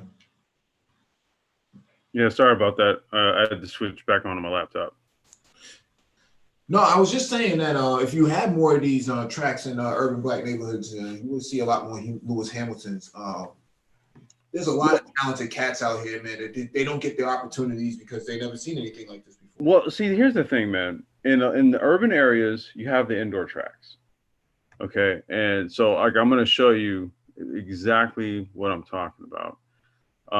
But to me, it's like you have to work your way into it, because what happens and this is just motorsports in general, dude, because it even happens to guys with like deep pockets and stuff. You know, they've always, had the idea that when they got rich, they wanted to go get into a Ferrari and go racing and stuff, right? But that shit costs money. Maintenance on the car costs money. Mm-hmm. You get a little hot on the track in zone, you know what I'm talking about. You're out at Willow Springs, you're going to the horseshoe, a little too hot, you go off, you bust up some suspension, that's an expense you weren't accounting for. And what happens is that it quickly becomes a money pit for a lot of people. Yo, man, you're talking about $40,000-$50,000 fixes real quick, like yeah, because you can't just take it to a regular ass shop to fix it. Where you gonna get the regular ass pieces for? No, you gotta go to some guys who know what the hell they're doing, and they're gonna charge you money for that knowledge. Man, hell yeah! So I mean, racing. We all know racing is a very expensive sport. I mean, there's a cheaper side of racing, but if you get into real road racing, you get into real, forget about Formula One and all that kind of stuff. That's ridiculous. But just to even get into any mid-level competitive racing, it's a very expensive business. Yeah, you have hey, Mike, literally bring sponsors with you. Yo, which is the biggest reason why. What the hell is his name? Esteban Ocon and the other guy who he was racing against. Checo has sponsorship, so Esteban Ocon is a better driver, but he had no sponsorship. Yeah, Checo had that billionaire backing him up, so he got the seat, and Ocon is out, even though he's a better driver. Yeah, but let's take a look at this. Something like Formula One, just to ride Formula One, something like that. A Formula One ride, a season. What's that? 100 million?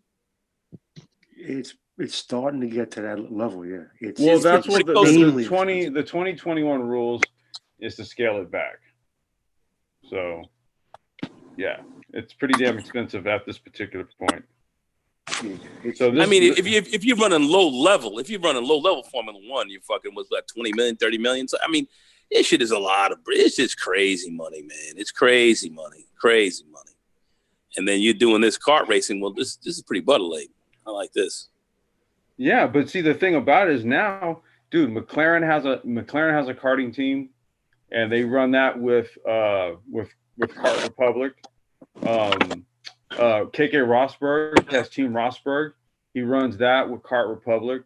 Sauber has a karting team. They run. See, so Kart Republic, these are some high-level motorsport dudes who went and created their own kart brand. They launched that in 2018. And now they've got all this karting farm system going on. Well, all that's going to feed into the bigger level racing. That's they're going to get the race. And that's exactly what's going on now. Tony Carter's still sending drivers through. Sodi Kart, they're sending French drivers through. Like Adrian Renaudon, he's been like my favorite driver for kart driver for the last 3 years. That dude is just a fucking, he's a master, especially in the rain. Hey, Complex, who's driving here right now? That's me. That's you getting down? Yeah, that's electric kart. The fucking Stig getting live. Oh shit. Yeah, no, I ate everybody up in this bitch, dude. Like I had Christian Brooks running behind me, dude. He taps it. Oh wait, it was a lap before that. He taps me. But no, I was just picking him out a little bit. You trying to spin you out? No. Well, he was behind me because basically we were basically doing a shootout. Okay. So I wasn't even fucking around with traffic, dude. I was lapping everybody. But he was behind me the whole time. Pretty nice. I like how you're doing this. Yeah. Nice. Go ahead. This is what I'm talking about as far as electric carts, dude. The only time you actually brake is right here. Everything else is throttle modulation through the rest of the shoes that you have on you. I have my race quips. I have race quip driving shoes. But I'm gonna get some Oakleys. I got an Oakley suit. The real question: are those racing shoes select or non-select? And if they are select, Jesus Christ. And if they are select, how many beta male coins do they cost? Oh shit! Just want to know. I think I paid 90 beta male. 90 beta male. No, beta male coon coins. Anyway, move on. Yeah. For those shoes right there, it's like 90. And those are like. Okay, Stick. Clip. No, dude, I'm telling you right now, I'm just showing you, like, dude, if motherfuckers think I'm talking shit when I say I do this, dude. No, I do this. Nah, man, ain't nobody saying that, man. No, you know, man, you know our cats. They think brain trust cats be like overblowing like their shit. No, man. That's Preem. Preem not here right now. We'll fucking prove it, bro. Fucking Preem ain't here right now. Hang on a second. Clip. Nice work. Yo, Paul, what you think, man? Where do you think my daughter gets it from, man? He's smooth. He's on the racing line. He's on the line. And he's taking a nice line in. Yeah, man. Yeah. You know, you gotta try to run the straightest line possible, and you gotta stand. Smoother is faster. Smoother is faster. Smoother is always faster. And it looks like he's trying to set this guy up for the oldest move in racing, the classic Inside Out. That's right. And look, and that was my Hamilton does that with such ease. Look, that was my buddy Ken. I was actually training him at the time. Okay. The dude I just passed. Yeah. He's like a motorcycle dealer, man. This dude like deals like BMW cycles. He's like I forgot what he's Asian. I'm trying to remember what country he's from, but real cool dude, man. Now I'm gonna call you the Stig, bro. You the Stig. See. I'm trying with amateurs right here, man. She's trying to drift right here. Check this shit out. I was like, she trying to drift? Well, drift. Yeah, I was like, bitch, what are you doing? You trying to drift off you? Yeah. Nah, tell her this is not allowed. No drifting allowed here. Hey, Ty City, I know what to do the complex. I know what to do the complex. See what you gotta do. The complex is you gotta drop a banana peel in front of him and throw a turtle shell at him because he going. You gotta throw his ass down. Oh no, Triz. I play Mario Kart. I know how to handle complex. Okay, dude. This is some real shit. You notice, dude? I'm throwing a banana peel on you. I'm throwing a banana peel on the track, man. Triz, don't do that. Nah, man. Come on. And take a quart of motor oil and squirt that shit right on the floor. Oh no, Triz. Look, Triz, let me show you what I would do to you. No, I'm gonna show you right now. No, check this out. You see this guy right here? Look. You see this guy right here? Look how I take his ass. Dude, I went on the outside to apex on the inside. Apex. I'm alive, dude. Nah, see, complex. You're not gonna be lapping me like that. You ain't gonna. No, that's how I'm gonna lap you, dude. I'll lap you just like that. Me like that. Nah, we gonna put some oil slick right on the ground. This guy right here, I just gave him the classic crossover. Man, any women in there, man? Any Penelope pit stops flying around that track? Huh? Penelope pit stop. Y'all remember her? Penelope pit stop. No. Yeah, I know Paul remember that. The wacky races. Penelope wacky, pit you stop. damn right, baby. Dirk Dastardly. Literally, that. See, I watched. That was all by because I was such a racing aficionado. Anything that had to do with racing, bro, I was watching all that shit. Yes, sir. Oh, real quick, I want to share my screen real quick, if y'all don't mind. Sure. I got some other karting news. I got some other karting news. Hey, Trent, we do mine, fam. Don't show us a U-Haul truck again, dog. I already showed y'all that. No. I already showed y'all that. Man. Oh man. Hey, Complex. Yo, listen, I don't know. Complex. Are you still sharing? No, that was Mike's. I'm just giving him the links. Yeah, that's pretty bootleg, right Complex. Hey, yeah, man. Hey, Mike, can I share the screen real quick?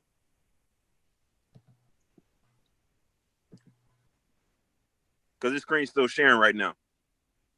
Hey, Complex. I don't know if you caught what I told you last night. I haven't been going to the Nürburgring lately because you're saying there's been ice on the roads and shit, right? Because it's a 1 hour drive from Cologne to the ring, which is fine. But then you get there, dude, because it's so cold this time of the year, there's freaking ice on the mornings in the track. So you get there, you never know if the track is going to be open or if it's going to be closed, what time it's going to be. Oh, come on, man. What the fuck? Come on. Really? This guy. Oh, shit. This guy. Oh, shit. Oh, shit. No. Hey, see, you can rent it for 19. Look it. I told you. Look it. It's not real. UPS. You can rent cars from UPS now. Race cars. Oh, goddamn. Oh, goddamn. Now, hold up. Now, where Mike? Where Mike at? Mike, I want you dudes are cold-blooded, man. Mike B, I want that smoke. I swear, for God, y'all are. Hey, tell me I was lying. Tell me I was lying. Serious help. No, tell me I was lying. Tell me I was lying. Just say Trish, you finished. Just say no. All right. Let it go. Tell me I was lying. I knew it, Trent. I knew it. You need to do Trish, you highly finished. No, shit, dude. Oh my God. Wow. Tell me I was lying. Tell me I was lying about the library. This has got to stop. Same colors. No, it is not. Not even. Those are the same colors. Cut it out. Yeah. You got issues, man. Serious, deep-rooted psychological mental issues. This has got to stop, man. This has got to stop. What it is that you're smoking, that you're shooting up, that you're freaking chewing on. I don't know. You can't be doing this. Yeah, man. You gotta let it go, man. Hey, wait, hold on, Mike. Okay, so wait, Mike. Click the YouTube link I just sent you. I'm gonna kind of talk about the next karting thing. You put the link in the chat? Yeah, it's in the Zoom chat. It's right at the bottom. Okay. I posted the links out of sequence here. Hold on.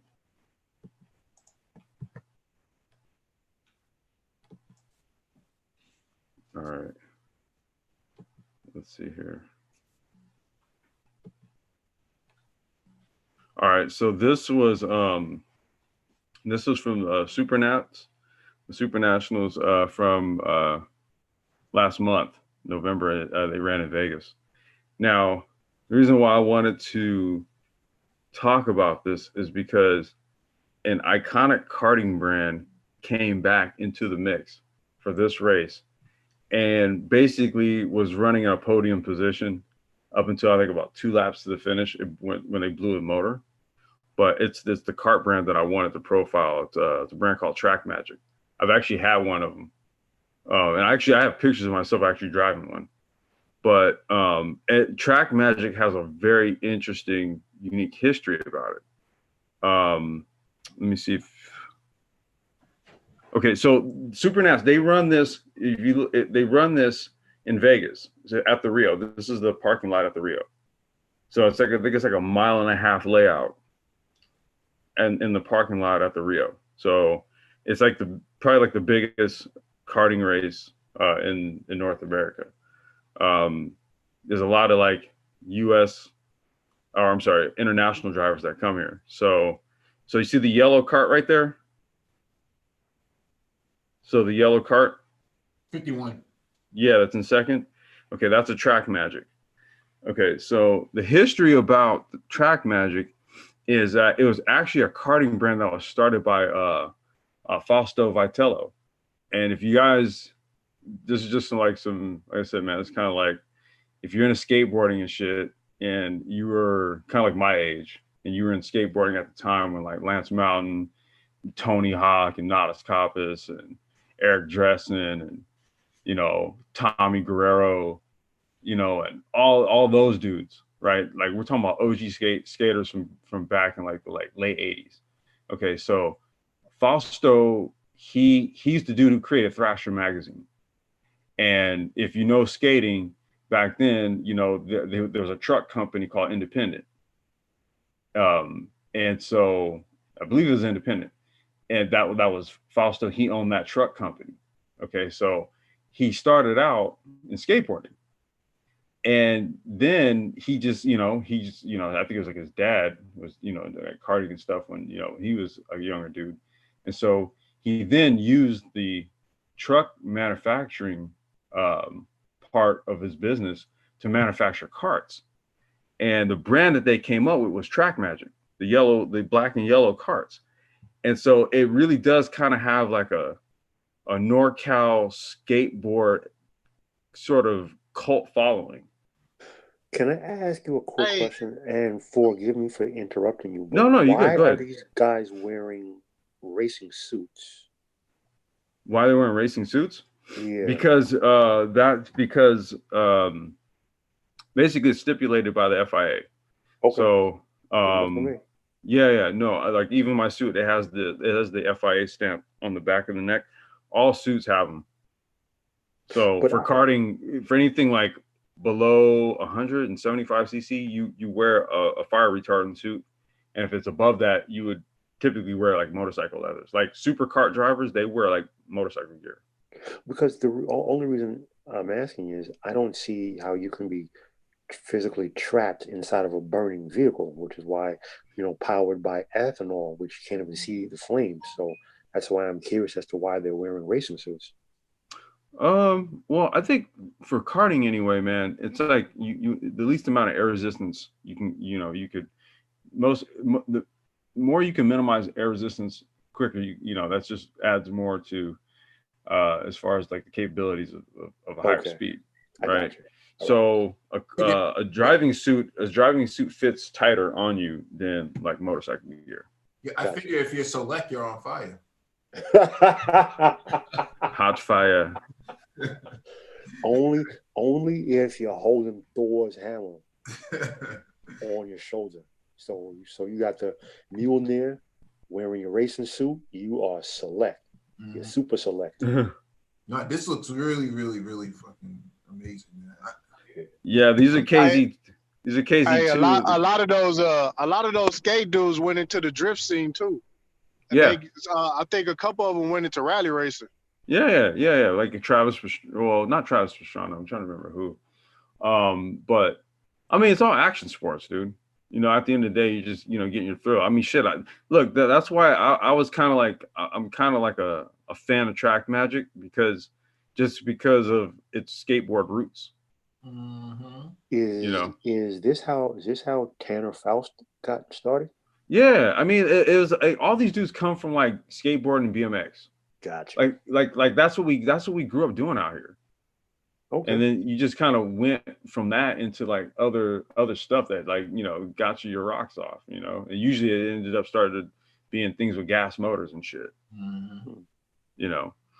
And Mike, I just sent you. I just posted a Google link there. It's a Google image link. I wanted to show that like the Track Magic logo. You want to wait till this is finished, or you wanted me to stop this? Oh yeah, no, I just posted it there, just letting you know. I just posted it in there. But there's a lot of old tracks, man, around the world, man. I think about at least 100 that are just decommissioned, not used anymore. Mm-hmm. Could be repurposed, man. I don't know how tracks in America are decommissioned. Well, what about the track in Watkins Glen? New York, where they used to run the Formula One race of the United States. They still use it. Do they? Still used. Okay, I didn't know that. Yeah, no, they're still. I mean, it's like Buttonwillow, for example, right? Like they don't run major race events there. But Buttonwillow is a very popular destination, especially for like, track days and SCCA events and stuff like that. They run a lot of stuff there. They just don't run like big time stuff there. You know what? If there was any track that I would love to run on, it would be the Brooklands track over in England, because it's banked. Wasn't that like the most banked track in the world? But for some reason they don't use it anymore. Yeah, I mean, the thing about it is, man, it's like, because other tracks do pop up in the areas. That's why I was like, what, like Willow Springs, for example, they don't run like major stuff there, because all the major stuff runs at Auto Club Speedway down in Fontana. Right now, the thing about it is that Buttonwillow has a kart track. I'm sorry, Willow Springs has a kart track. Buttonwillow does too. But for the longest, Willow Springs has kind of been like that was like my home track. Like I just posted some footage from a track day that was up there. It was from east. Well, it was from east of 2018, but Is there a certain criteria for a kart track? Because can you run karts at, say, Laguna Seca? They do run. NorCal Carters runs up there. NorCal Carters, they run their club runs on full size tracks. So they run at Laguna, they run at Sonoma, Thunderhill, Buttonwillow, Willow Springs, and I think they run at Fontana also. So that club runs on all full size tracks, like tracks that are like 3.5, 4 miles long. That's where you run supercarts, like the stuff that's 250cc. You don't run supercarts on track like this; it's too small. Like, dude, these tracks right here are barely big enough for these cars. These are KZ motors. These things are like 48 horsepower. It's a 2-stroke, 6-speed. And like when you watch these dudes run, like these things are off the rails, dude. Like this stuff is like I said, this stuff is different from electric. It's two fundamentally different ways you drive these things. But especially with the KZ motors right here, because these things are so powerful and so light. Like when you watch these guys drive, it's like, dude, one slip up and you're out of here. Like you got to drive these things on the rail. So you got to hit your shift points. You can't overbrake. You watch these dudes, man, they're on it, dude. Lap after lap after lap, they're hitting their marks. Do they have transmissions? Yeah, 6-speed. Really? Yeah, these are KZ. These are KZ, dude. The 6-speed shifter carts. How do you shift it? Paddles? No. They have a gear lever right by the steering wheel. No way. Yeah. Wow. Yeah, if you look closer at the video, you'll see their hands. They're shifting. Okay. Yeah. It's on the right hand side. Gotcha. I see it now. Yeah, it's a 2-speed. These are all like Italian motors. Like these motors right here are probably they're like $7,000. $7,000 each. Racing is expensive. Yeah, this is like the highest level karting right here. You can get an LS1 or LS2 block, man, for like 4,000. Yeah. Yeah, but see, here's the thing, right? With the type of speeds and the way you drive these things, you won't get the same sensation, dude. Like this shit's way more intense. Yeah, I mean the interior on these are probably 1-for-1 that of a C8. So there's no interior on these things. Oh really? No, really. Look. Oh, Mike. That's fine.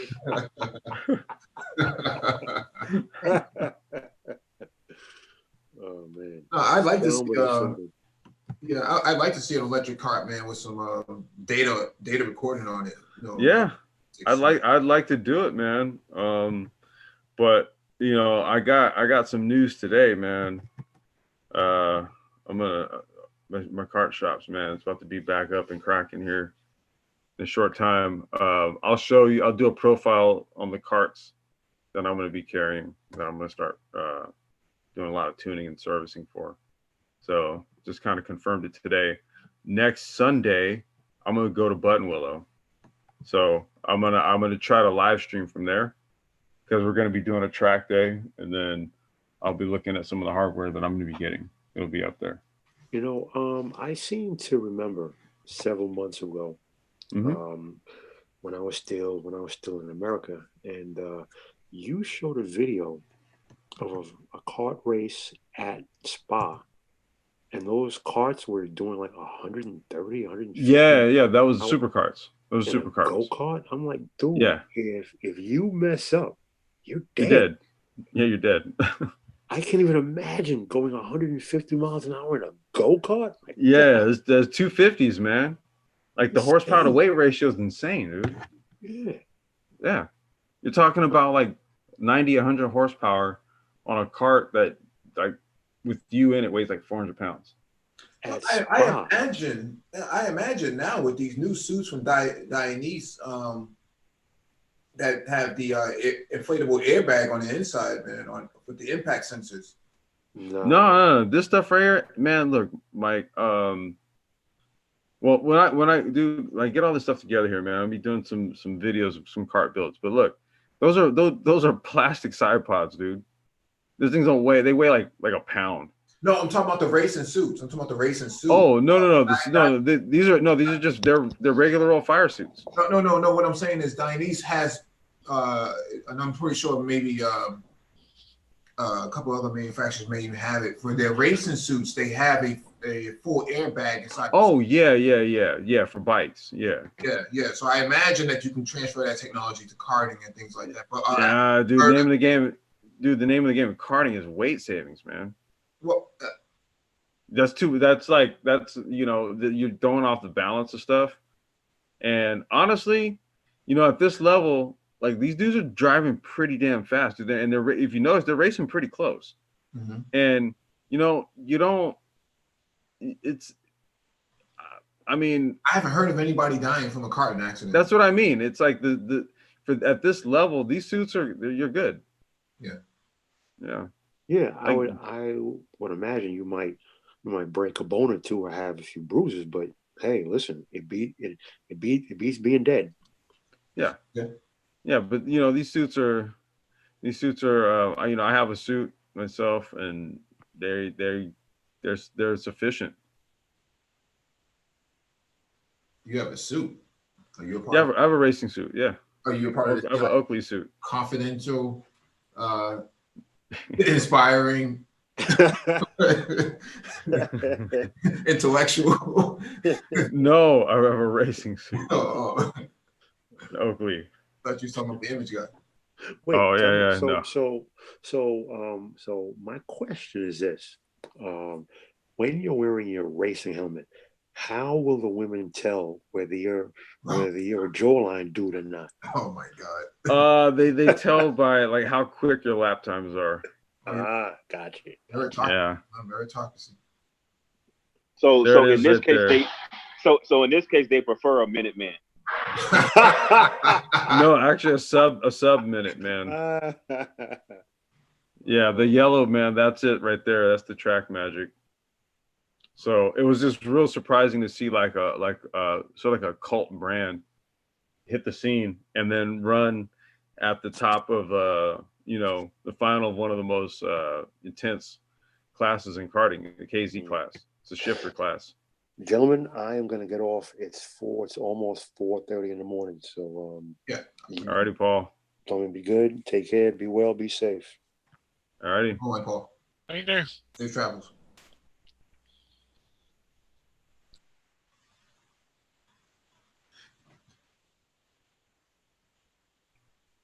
So, Mike, you can show the logo now, or if you want to, yeah. All right, let me.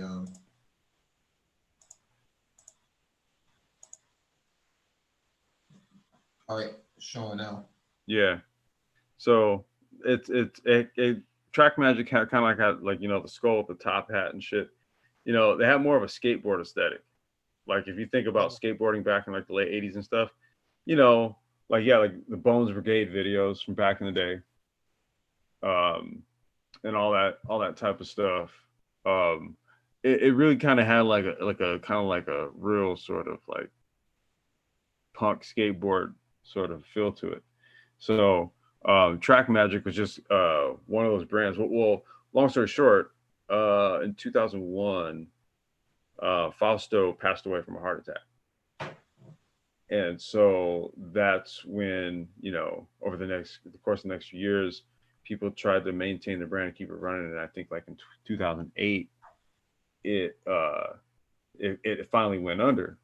But one of their factory drivers from back in like the late 90s in the early 2000s, a dude named Gary Carlton, this dude went on to like race internationally. So he was running over in Europe and stuff. And he's, better known as one of the best kart drivers to race internationally, and so, but Gary was also a factory Track Magic driver. So when he launched his karting operation a couple years back, he got kind of like in the mix with the Track Magic owners group on Facebook.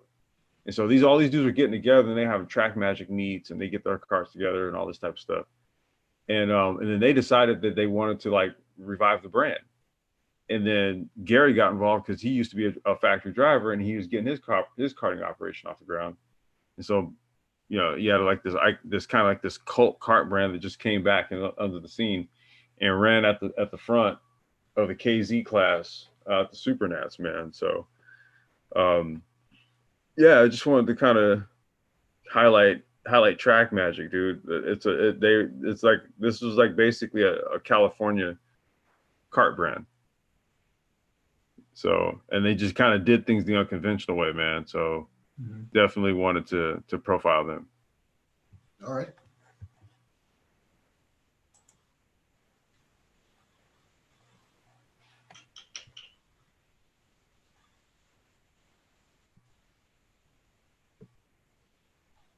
See if there's anything in the chat.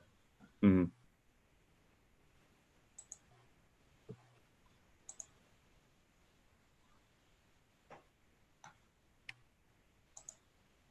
Here, I'm going to send you this to show you what I'm going to be checking out here next Sunday. I just posted it in the Zoom chat.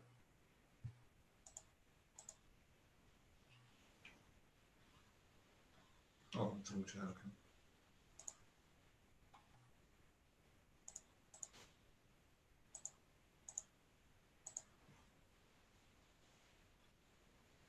Yeah, so that's the kart brand. I'm gonna be putting basing my operations around right here. Okay. Yeah, so this is a Fullerton. It's a UK. It's a kart chassis that's designed by Terry Fullerton, and he's a OG UK kart racer. He's basically known as the guy that Ayrton Senna couldn't beat. And when they were in karting, Ayrton Senna was a top kart driver, but Terry Fullerton was the man, and Senna couldn't beat him. Every time they raced, dude, Terry Fullerton had his number. Fullerton did other forms of racing too, but it was like he really had a knack for karting. So as he was doing his own thing, he was still running a karting operation, and he just ended up, like, you see where his brand is at. Like, Fullerton is an internationally known brand. So that's kind of just where he ended up kind of going with it. And Senna went on to, well, what he did, but yeah, man, this is an interesting brand. I can't wait to get my hand on. And the components, you see the brake caliper down right there. It's a Freeline component. So I'll be able to service like Ricardo. So Daniel Ricciardo, the Formula One driver, he has his brand of kart, like Ricardo kart. So I'll be able to service his stuff. Hey, yo. So the kart that I got my son is a Ital kart. It's an idle kart. Yeah, idle kart. Yeah. Yeah. Idle karts are, I think idle kart, I don't want to say idle karts are Righetti's. Okay. They're produced by Righetti Rodolfi, I want to say. I'll have to look it up. Okay. Hold on, I'll look it up. But idle karts are they're a known kart. Actually, I know a kart shop that just picked up the new idle kart shifter chassis. And they just tested it like last week. They were posting it all on like Facebook and Instagram.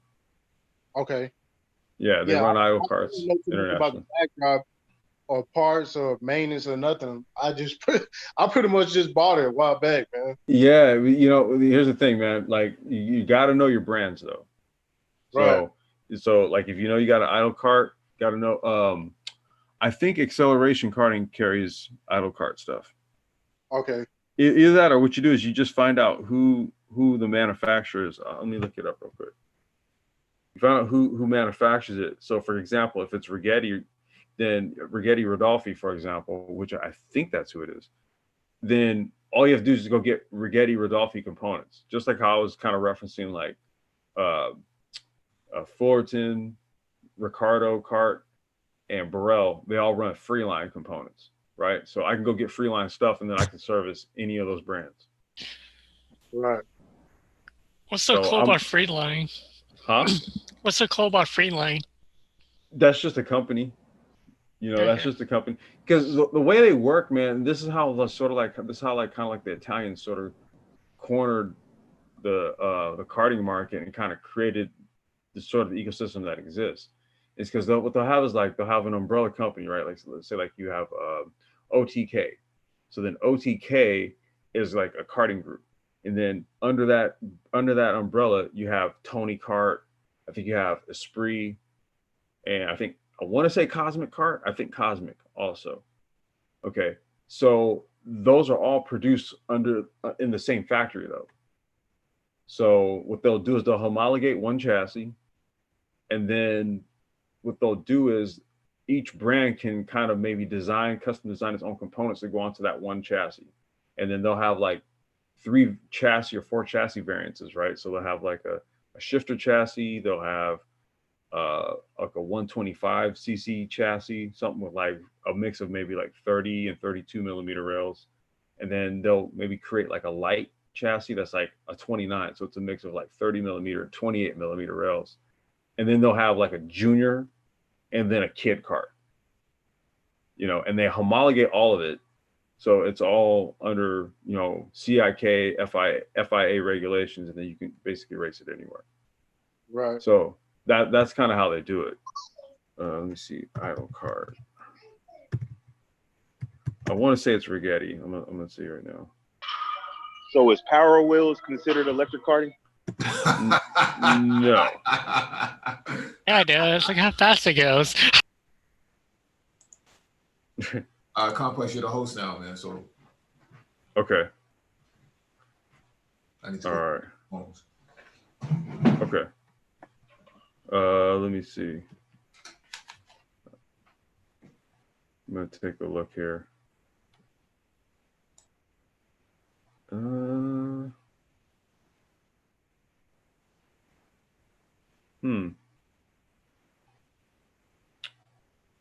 don't know. I think idle cart. They might. I don't know. They may be their own factory. Is it made in China? No. It's made in Italy. But I think they may actually be their own factory. So they produce their own stuff. But there's a team up in NorCal, the Cambrian Carts. They run idle carts also. Yeah, Cambrian go-karts, that's who it is. A robot dog. Look at that playing floor. Let me see here. That's like on his head. That's spikes on. Yeah, did you guys have any comments on that? No, because I like I said, I bought it from a guy up in Chicago, and I think he had a few of them. He had like a kart track or something. Oh, okay. Yeah, man. That's kind of, like I said, man, you got to really kind of look at it for what it all is, right? And, the used market is the best market to go if you're just getting into the stuff. Well, he pretty much said it was low all of those cars were low mileage, and when I looked, they don't look like it got too much wear and tear on it. Well, on like kid cars and stuff, they typically don't, man. Yeah. You know, because they don't really get used a lot unless a kid is like really into it, and most kids aren't. Most kids are scared shit. They're scared of these things. Yeah. So a lot of kid carts you always find like they'll be available, and they're always like damn near new, because you know kid got into it and it scared the hell out of them, and they didn't want no part of it. And you know it's for sale. It's in good shape. I don't know too much about it though. And when I look up, you know, the classes and stuff that he can run it in, they don't say much about the actual chassis. It's pretty much most of the restrictions are on the motor. Yeah, it's not. Well, the chassis is the chassis. It's already like a kid cart. So that is the you know what the cart is supposed to be, right? It's a kid cart class. So as long as that's what the chassis size is, that's what he runs in. What they'll do is they may stipulate like a tire, like you know you'll have to run a Bridgestone or an MG or something like that. You know, so they'll stipulate, typically clubs will stipulate a tire. You know, so that's like the only thing you really have to be mindful of. But as long as the chassis is a kid cart chassis, then yeah, you run it. And then as long as the motor is like 50 cc, you know, for kid carts, the motor size is 50 cc. Yeah. So like a Comer 50 or a Honda 50, that's usually what they run. Right. You know, and then yeah, cart has to weigh a certain amount. So you just, you know, you if you got to add weight to the cart, make sure it makes weight, and he's off and running. Tie City, don't lie. This cart for you. Don't lie.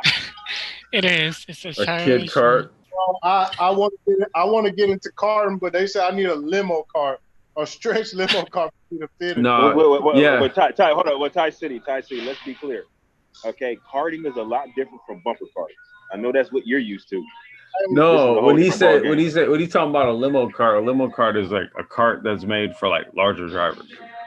No, I know, but Tie City is used to bumper cars at the carnival. This is different. Hey, this little car to outrun a Mustang. It will, dude. Like I'm telling you, you stop on 125, a 6-speed 125 cc, put it up against a car, it's got nothing for it. Carts are fucking like fast as hell, dude. Like a 250 on it with a 6-speed, I think would smoke it. It would go like 160 on a track. Dude, that's a super cart. Yeah. Super carts are 250 cc. Those are the cars that Paul was asking about that do like about 130. I want to buy one of those. A super cart? Honestly, I want to build super carts, man. Yeah, I want to build super carts. But what about these dudes that's taking these 600 cc and 1000 cc motorcycle engines and put them on go-karts? I mean, the only thing you can really do is drive them like in a straight line real fast. You can't do anything on track with them. Like it's pointless. It'd be way too heavy and way too fast. It's just the weight. The chassis aren't designed for that kind of weight. Yeah. You know, they're not designed. You know, a chassis that's 32 millimeters. That's, you know, it's 32 millimeter chromoly tubing. So that car's designed to basically weigh like about 380 pounds with driver. Okay, if you're running like the most powerful motor you can run on it, okay, it's designed to not weigh no more than like 400 pounds max. All right, now you slap a motor on there that weighs close to 300 pounds. You know, you know what I mean? It's like now you're going over like the stresses of like what the chassis was designed to do. It's not going to do anything on track for you. And if you gave it a full day of like, you know, driving on a track or something, that's just going to break by the end of the day. You're going to get a crack somewhere.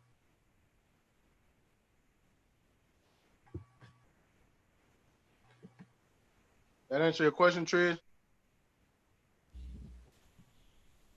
Yeah, but we still didn't answer the Power Wheels question for you, Tyson, did he? Hey, so just okay. So the car, say for instance, supercars. How much is that, or any of the go karts? How much do they weigh with the engine without the driver? So just a rolling chassis weighs probably like about 170 pounds. Well, he's talking about with the motor too. Wait, what? Yeah. He's talking about with the motor. With the motor, no driver. Yeah, no driver. I say about 225, 230, right? Yeah, maybe, depending on how heavy the driver is. Or you're saying without the driver? Without the driver. Without the driver. Okay, so like, let's say you weighed like 370 and the driver weighed, so let's say like the weight for the class was 370, right? And then 220. Because let's say the driver, like me, for example, I weigh 150 pounds. So you take 150 from 370, you got 220. Okay, so if I get on the cart, right, and I weigh, and when I get on the cart, it's more than 370 pounds. Do I get the add horsepower, or how do they make up that difference? No, like the whole different thing class. is you run it. Yeah, you're gonna run like a heavy class or something like that. Like that's what you would do. You'd run like a heavy class or something. Because the whole point is that they set the weight at like 370. So what you could do is you can have a cart. Like, so you take me, you put me on the cart. I probably weigh like, maybe with the cart I probably weigh 330. So I'd have to like strap on probably like about 45 pounds of weight. So that's when I like start mounting lead weights onto the seat. Okay, so. But if you're over, then you don't have. The thing about you is that you wouldn't have to like actually add weight to the cart, and so that gives you a more responsive cart because you didn't have to add weight to it. But if I was over a little, okay, so say for instance, like, could you like make like, is there like a standard chassis, or can you like put lightweight components? Like, say for instance, you had a driver that if you use a standard chassis, you'd be overweight. So could you like, you have the leeway to like, maybe you could put like some type of magnesium or carbon fiber components? Yeah, I do. I run both. I run titanium stuff and carbon fiber. Oh, okay. Hell yeah. I got, dude, my driver right now, he won the championship, dude. He ran that. He won it running like 30 pounds he's a big dude. So he was running at 380 pounds and he's like 30 pounds like over. You know? So what he did was we lightened up the cart. We started anything that we could put like titanium, replace with a titanium equivalent. We put titanium there. You know, with my team, we made carbon fiber floors, and we made them in 3 different thicknesses, so you could finer tune like how much twist and flex you get. If you go real thin, the cart's going to twist a lot. You go thicker, it binds it up more. You know, but carbon fiber is like super lightweight,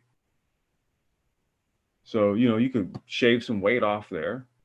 So yeah, you go carbon fiber and titanium. Power fiber seats. No, you can use carbon fiber seats. There's some teams that do it. I mean fiberglass works though. Fiberglass works. It's more durable. I thought that you guys are like use carbon fiber like plastic pieces and stuff like that, including like titanium, everything, including the frame. The frame is chromoly. You can't convert the frame to titanium? I mean, not really, because the thing is that all your frames you have to run homologated frames. So the frames have like a homologation stamp on them. So like, do you see? So this cart right here that you see, this is a Fullerton chassis. So these are the carts that I'll be tuning and selling. And it's basically running chromoly tubing. And it's this is a current homologation chassis right here. Is it required only if you're like competing, or is it just like required all the time? Yeah, typically, like if you're running club, yeah, you got to run. You have to run like CIK. They run, so the sanctioning bodies run based on a rule set, and typically for sprint karting, that's going to be like the rule set under the CIK. It's not the CIK and the FIA rule set, but we basically run according to that. Mm. You know, because all the carts that run this type of karting right here, they're all designed and built under that rule set anyway. I was thinking like I was hoping that you can sell me a frame so I can make like a titanium version of it just for fun. If you want, dude, I'll sell you one of these right here. Are you gonna give me wholesale price? Shit. Maybe I can give you like a used one. Because all you want to do is make a. Why are you going to make a copy of it? I just want a titanium one to see if it's lighter or better. If it is lighter. I mean, I suppose, but just want to test it out. You know, test steers. All right. I mean, like, hey, why not, right? I mean, I guess, dude. I don't know. I don't think you could convince me. Well, you just want to test it out. Why, you think I was gonna like sell it or something? I don't know. I guess maybe. No, I'm too lazy to set up. Like, all right, I'm done with one. I'm done.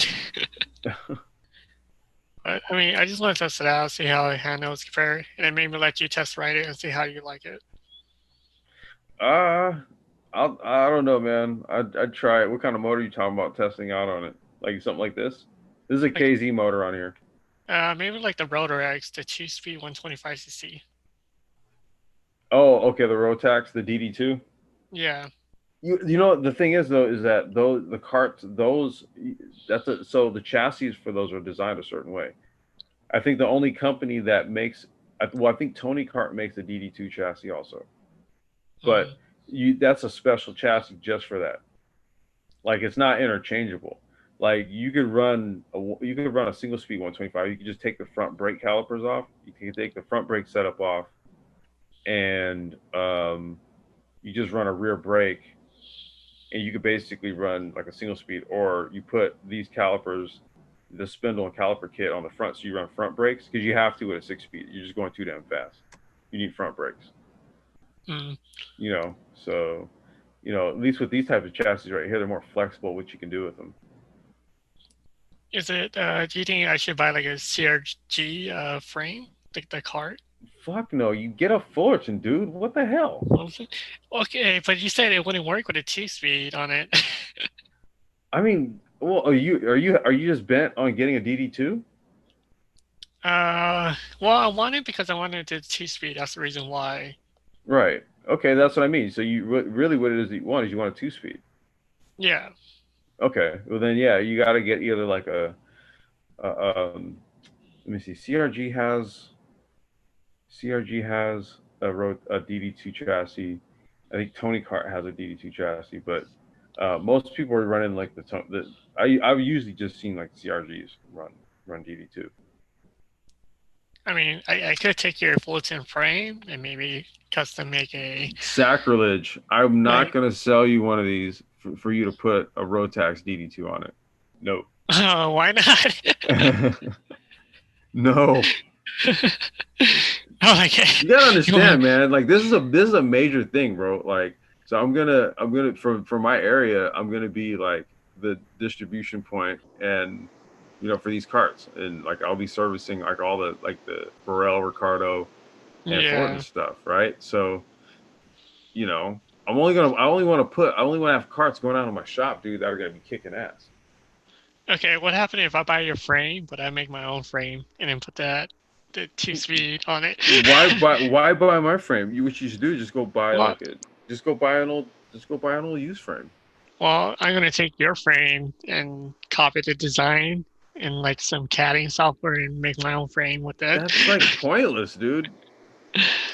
I guess. Not really, because no. You know what you may as well do? What you may as well do is you could You can contact the factory, man, and for all of that, you may as well just like contact the factory and just tell them to make you one out of titanium, and then pay them to do it.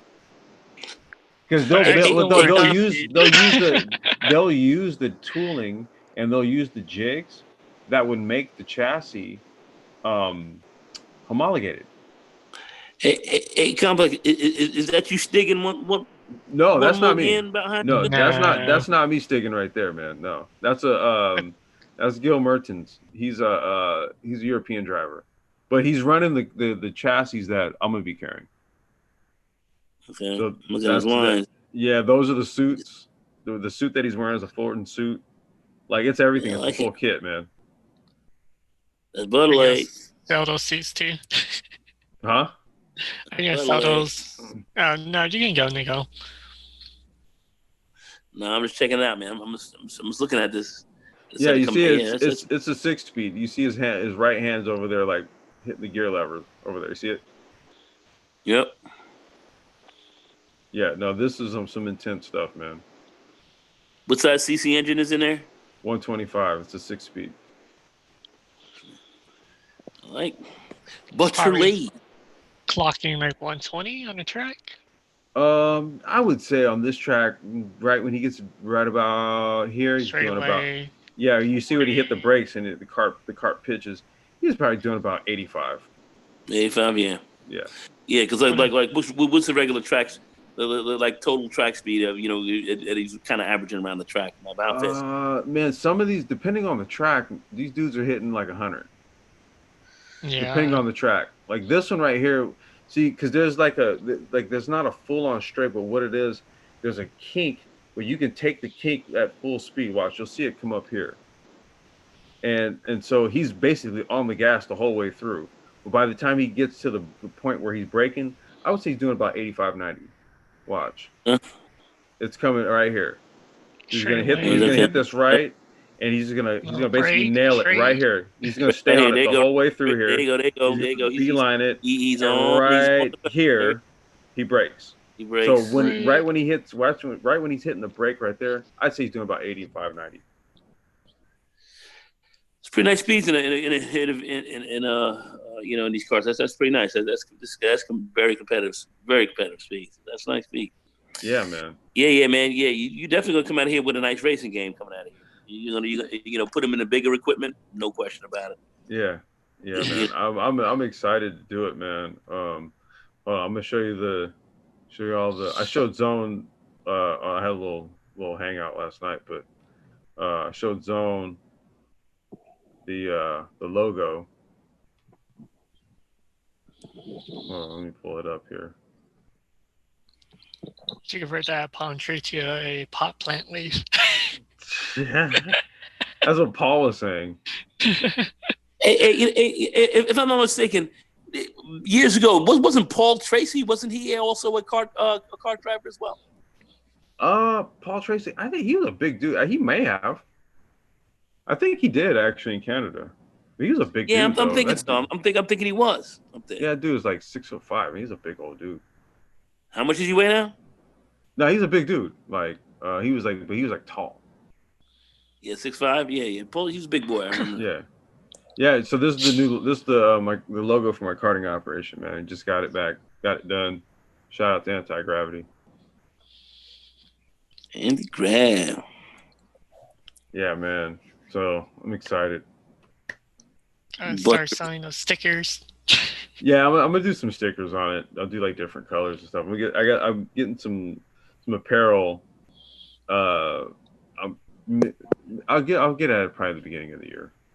I had to pay the designer to put it together, but we're gonna have like some nice like motorsport quality jackets, and we're also gonna have team shirts. We're gonna have all that stuff for sale. We're gonna be retooling the website now that we'll have all the stuff going there. Kitchen oven there, man. So like, yeah, man.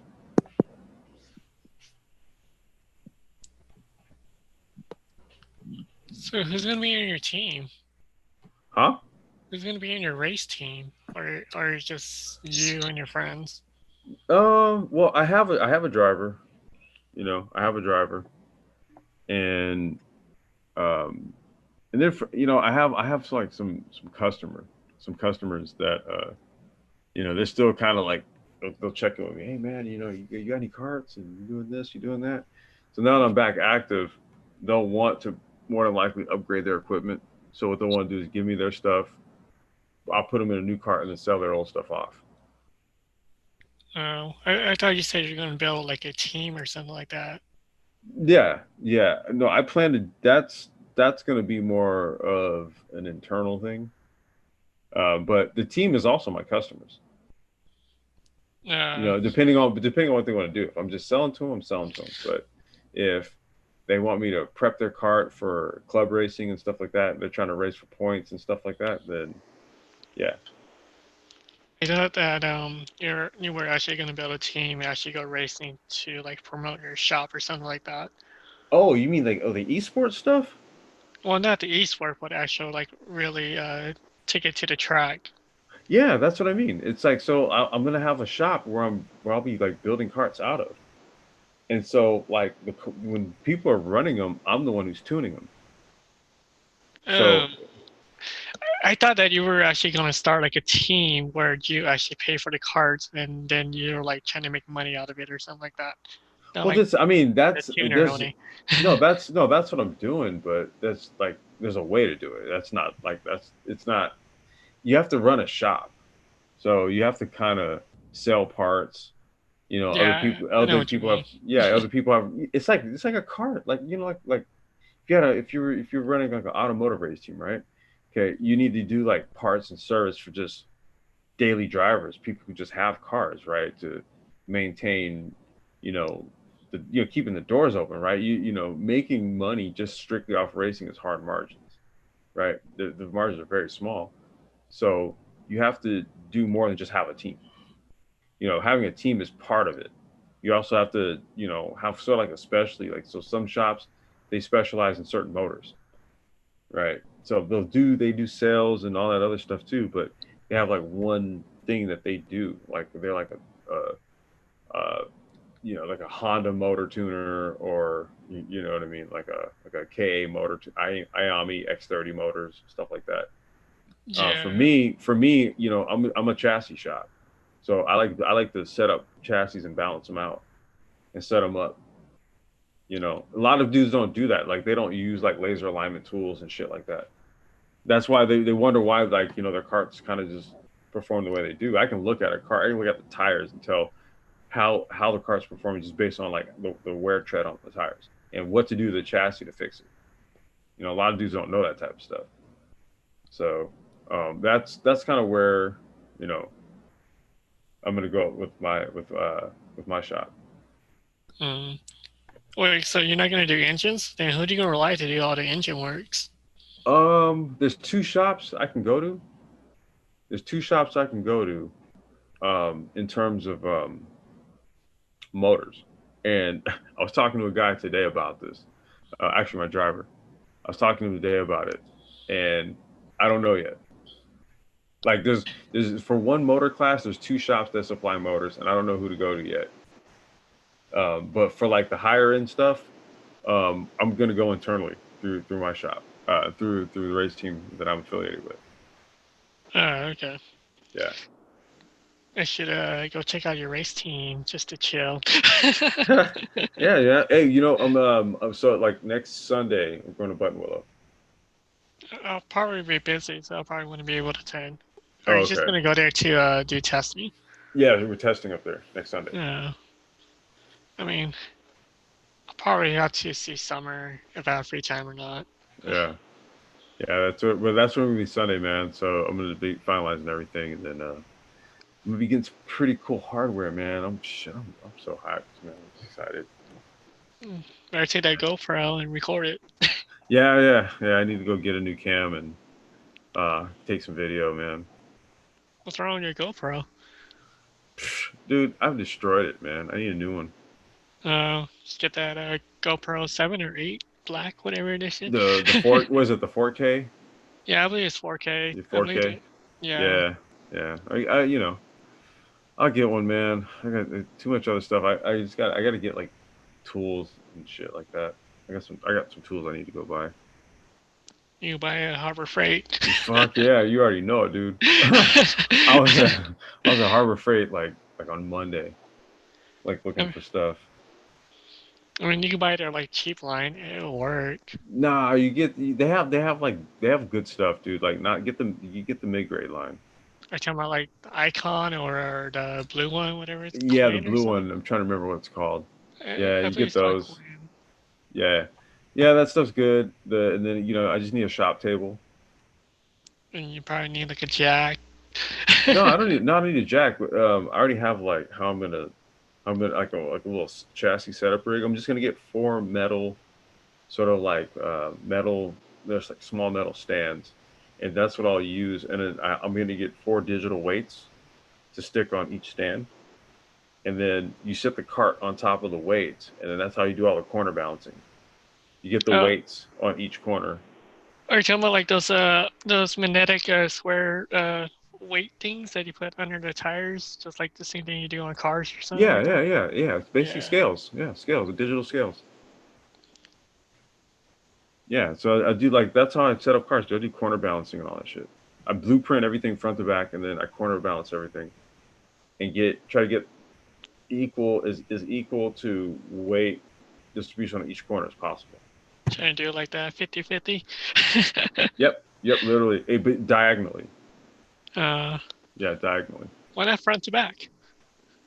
Well, because carts don't have a suspension. They rotate. Yeah.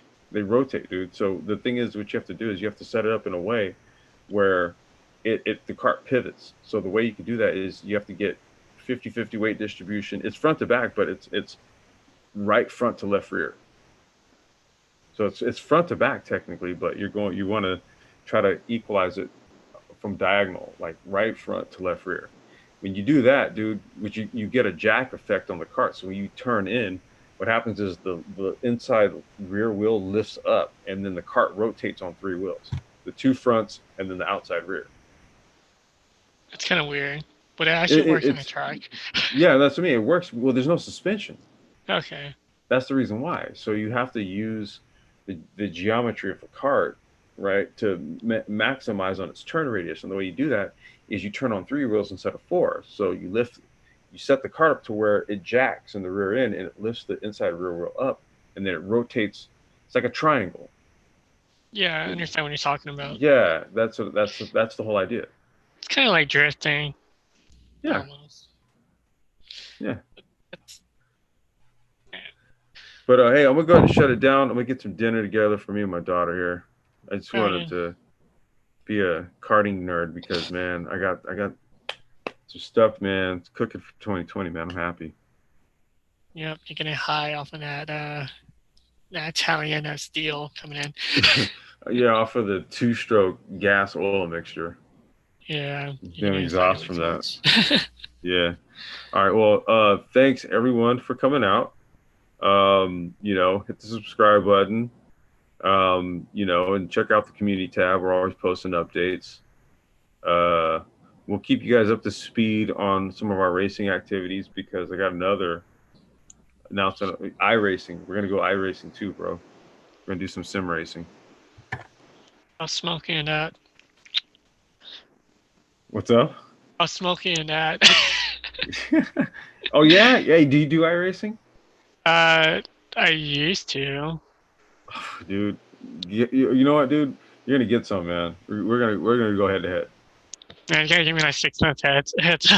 Oh shit, 6 months. All right, that's all, folks. I mean, there's nothing else.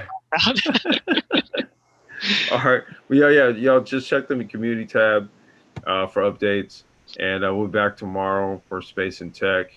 And with that, I bid you all adieu. Peace. Peace. Peace.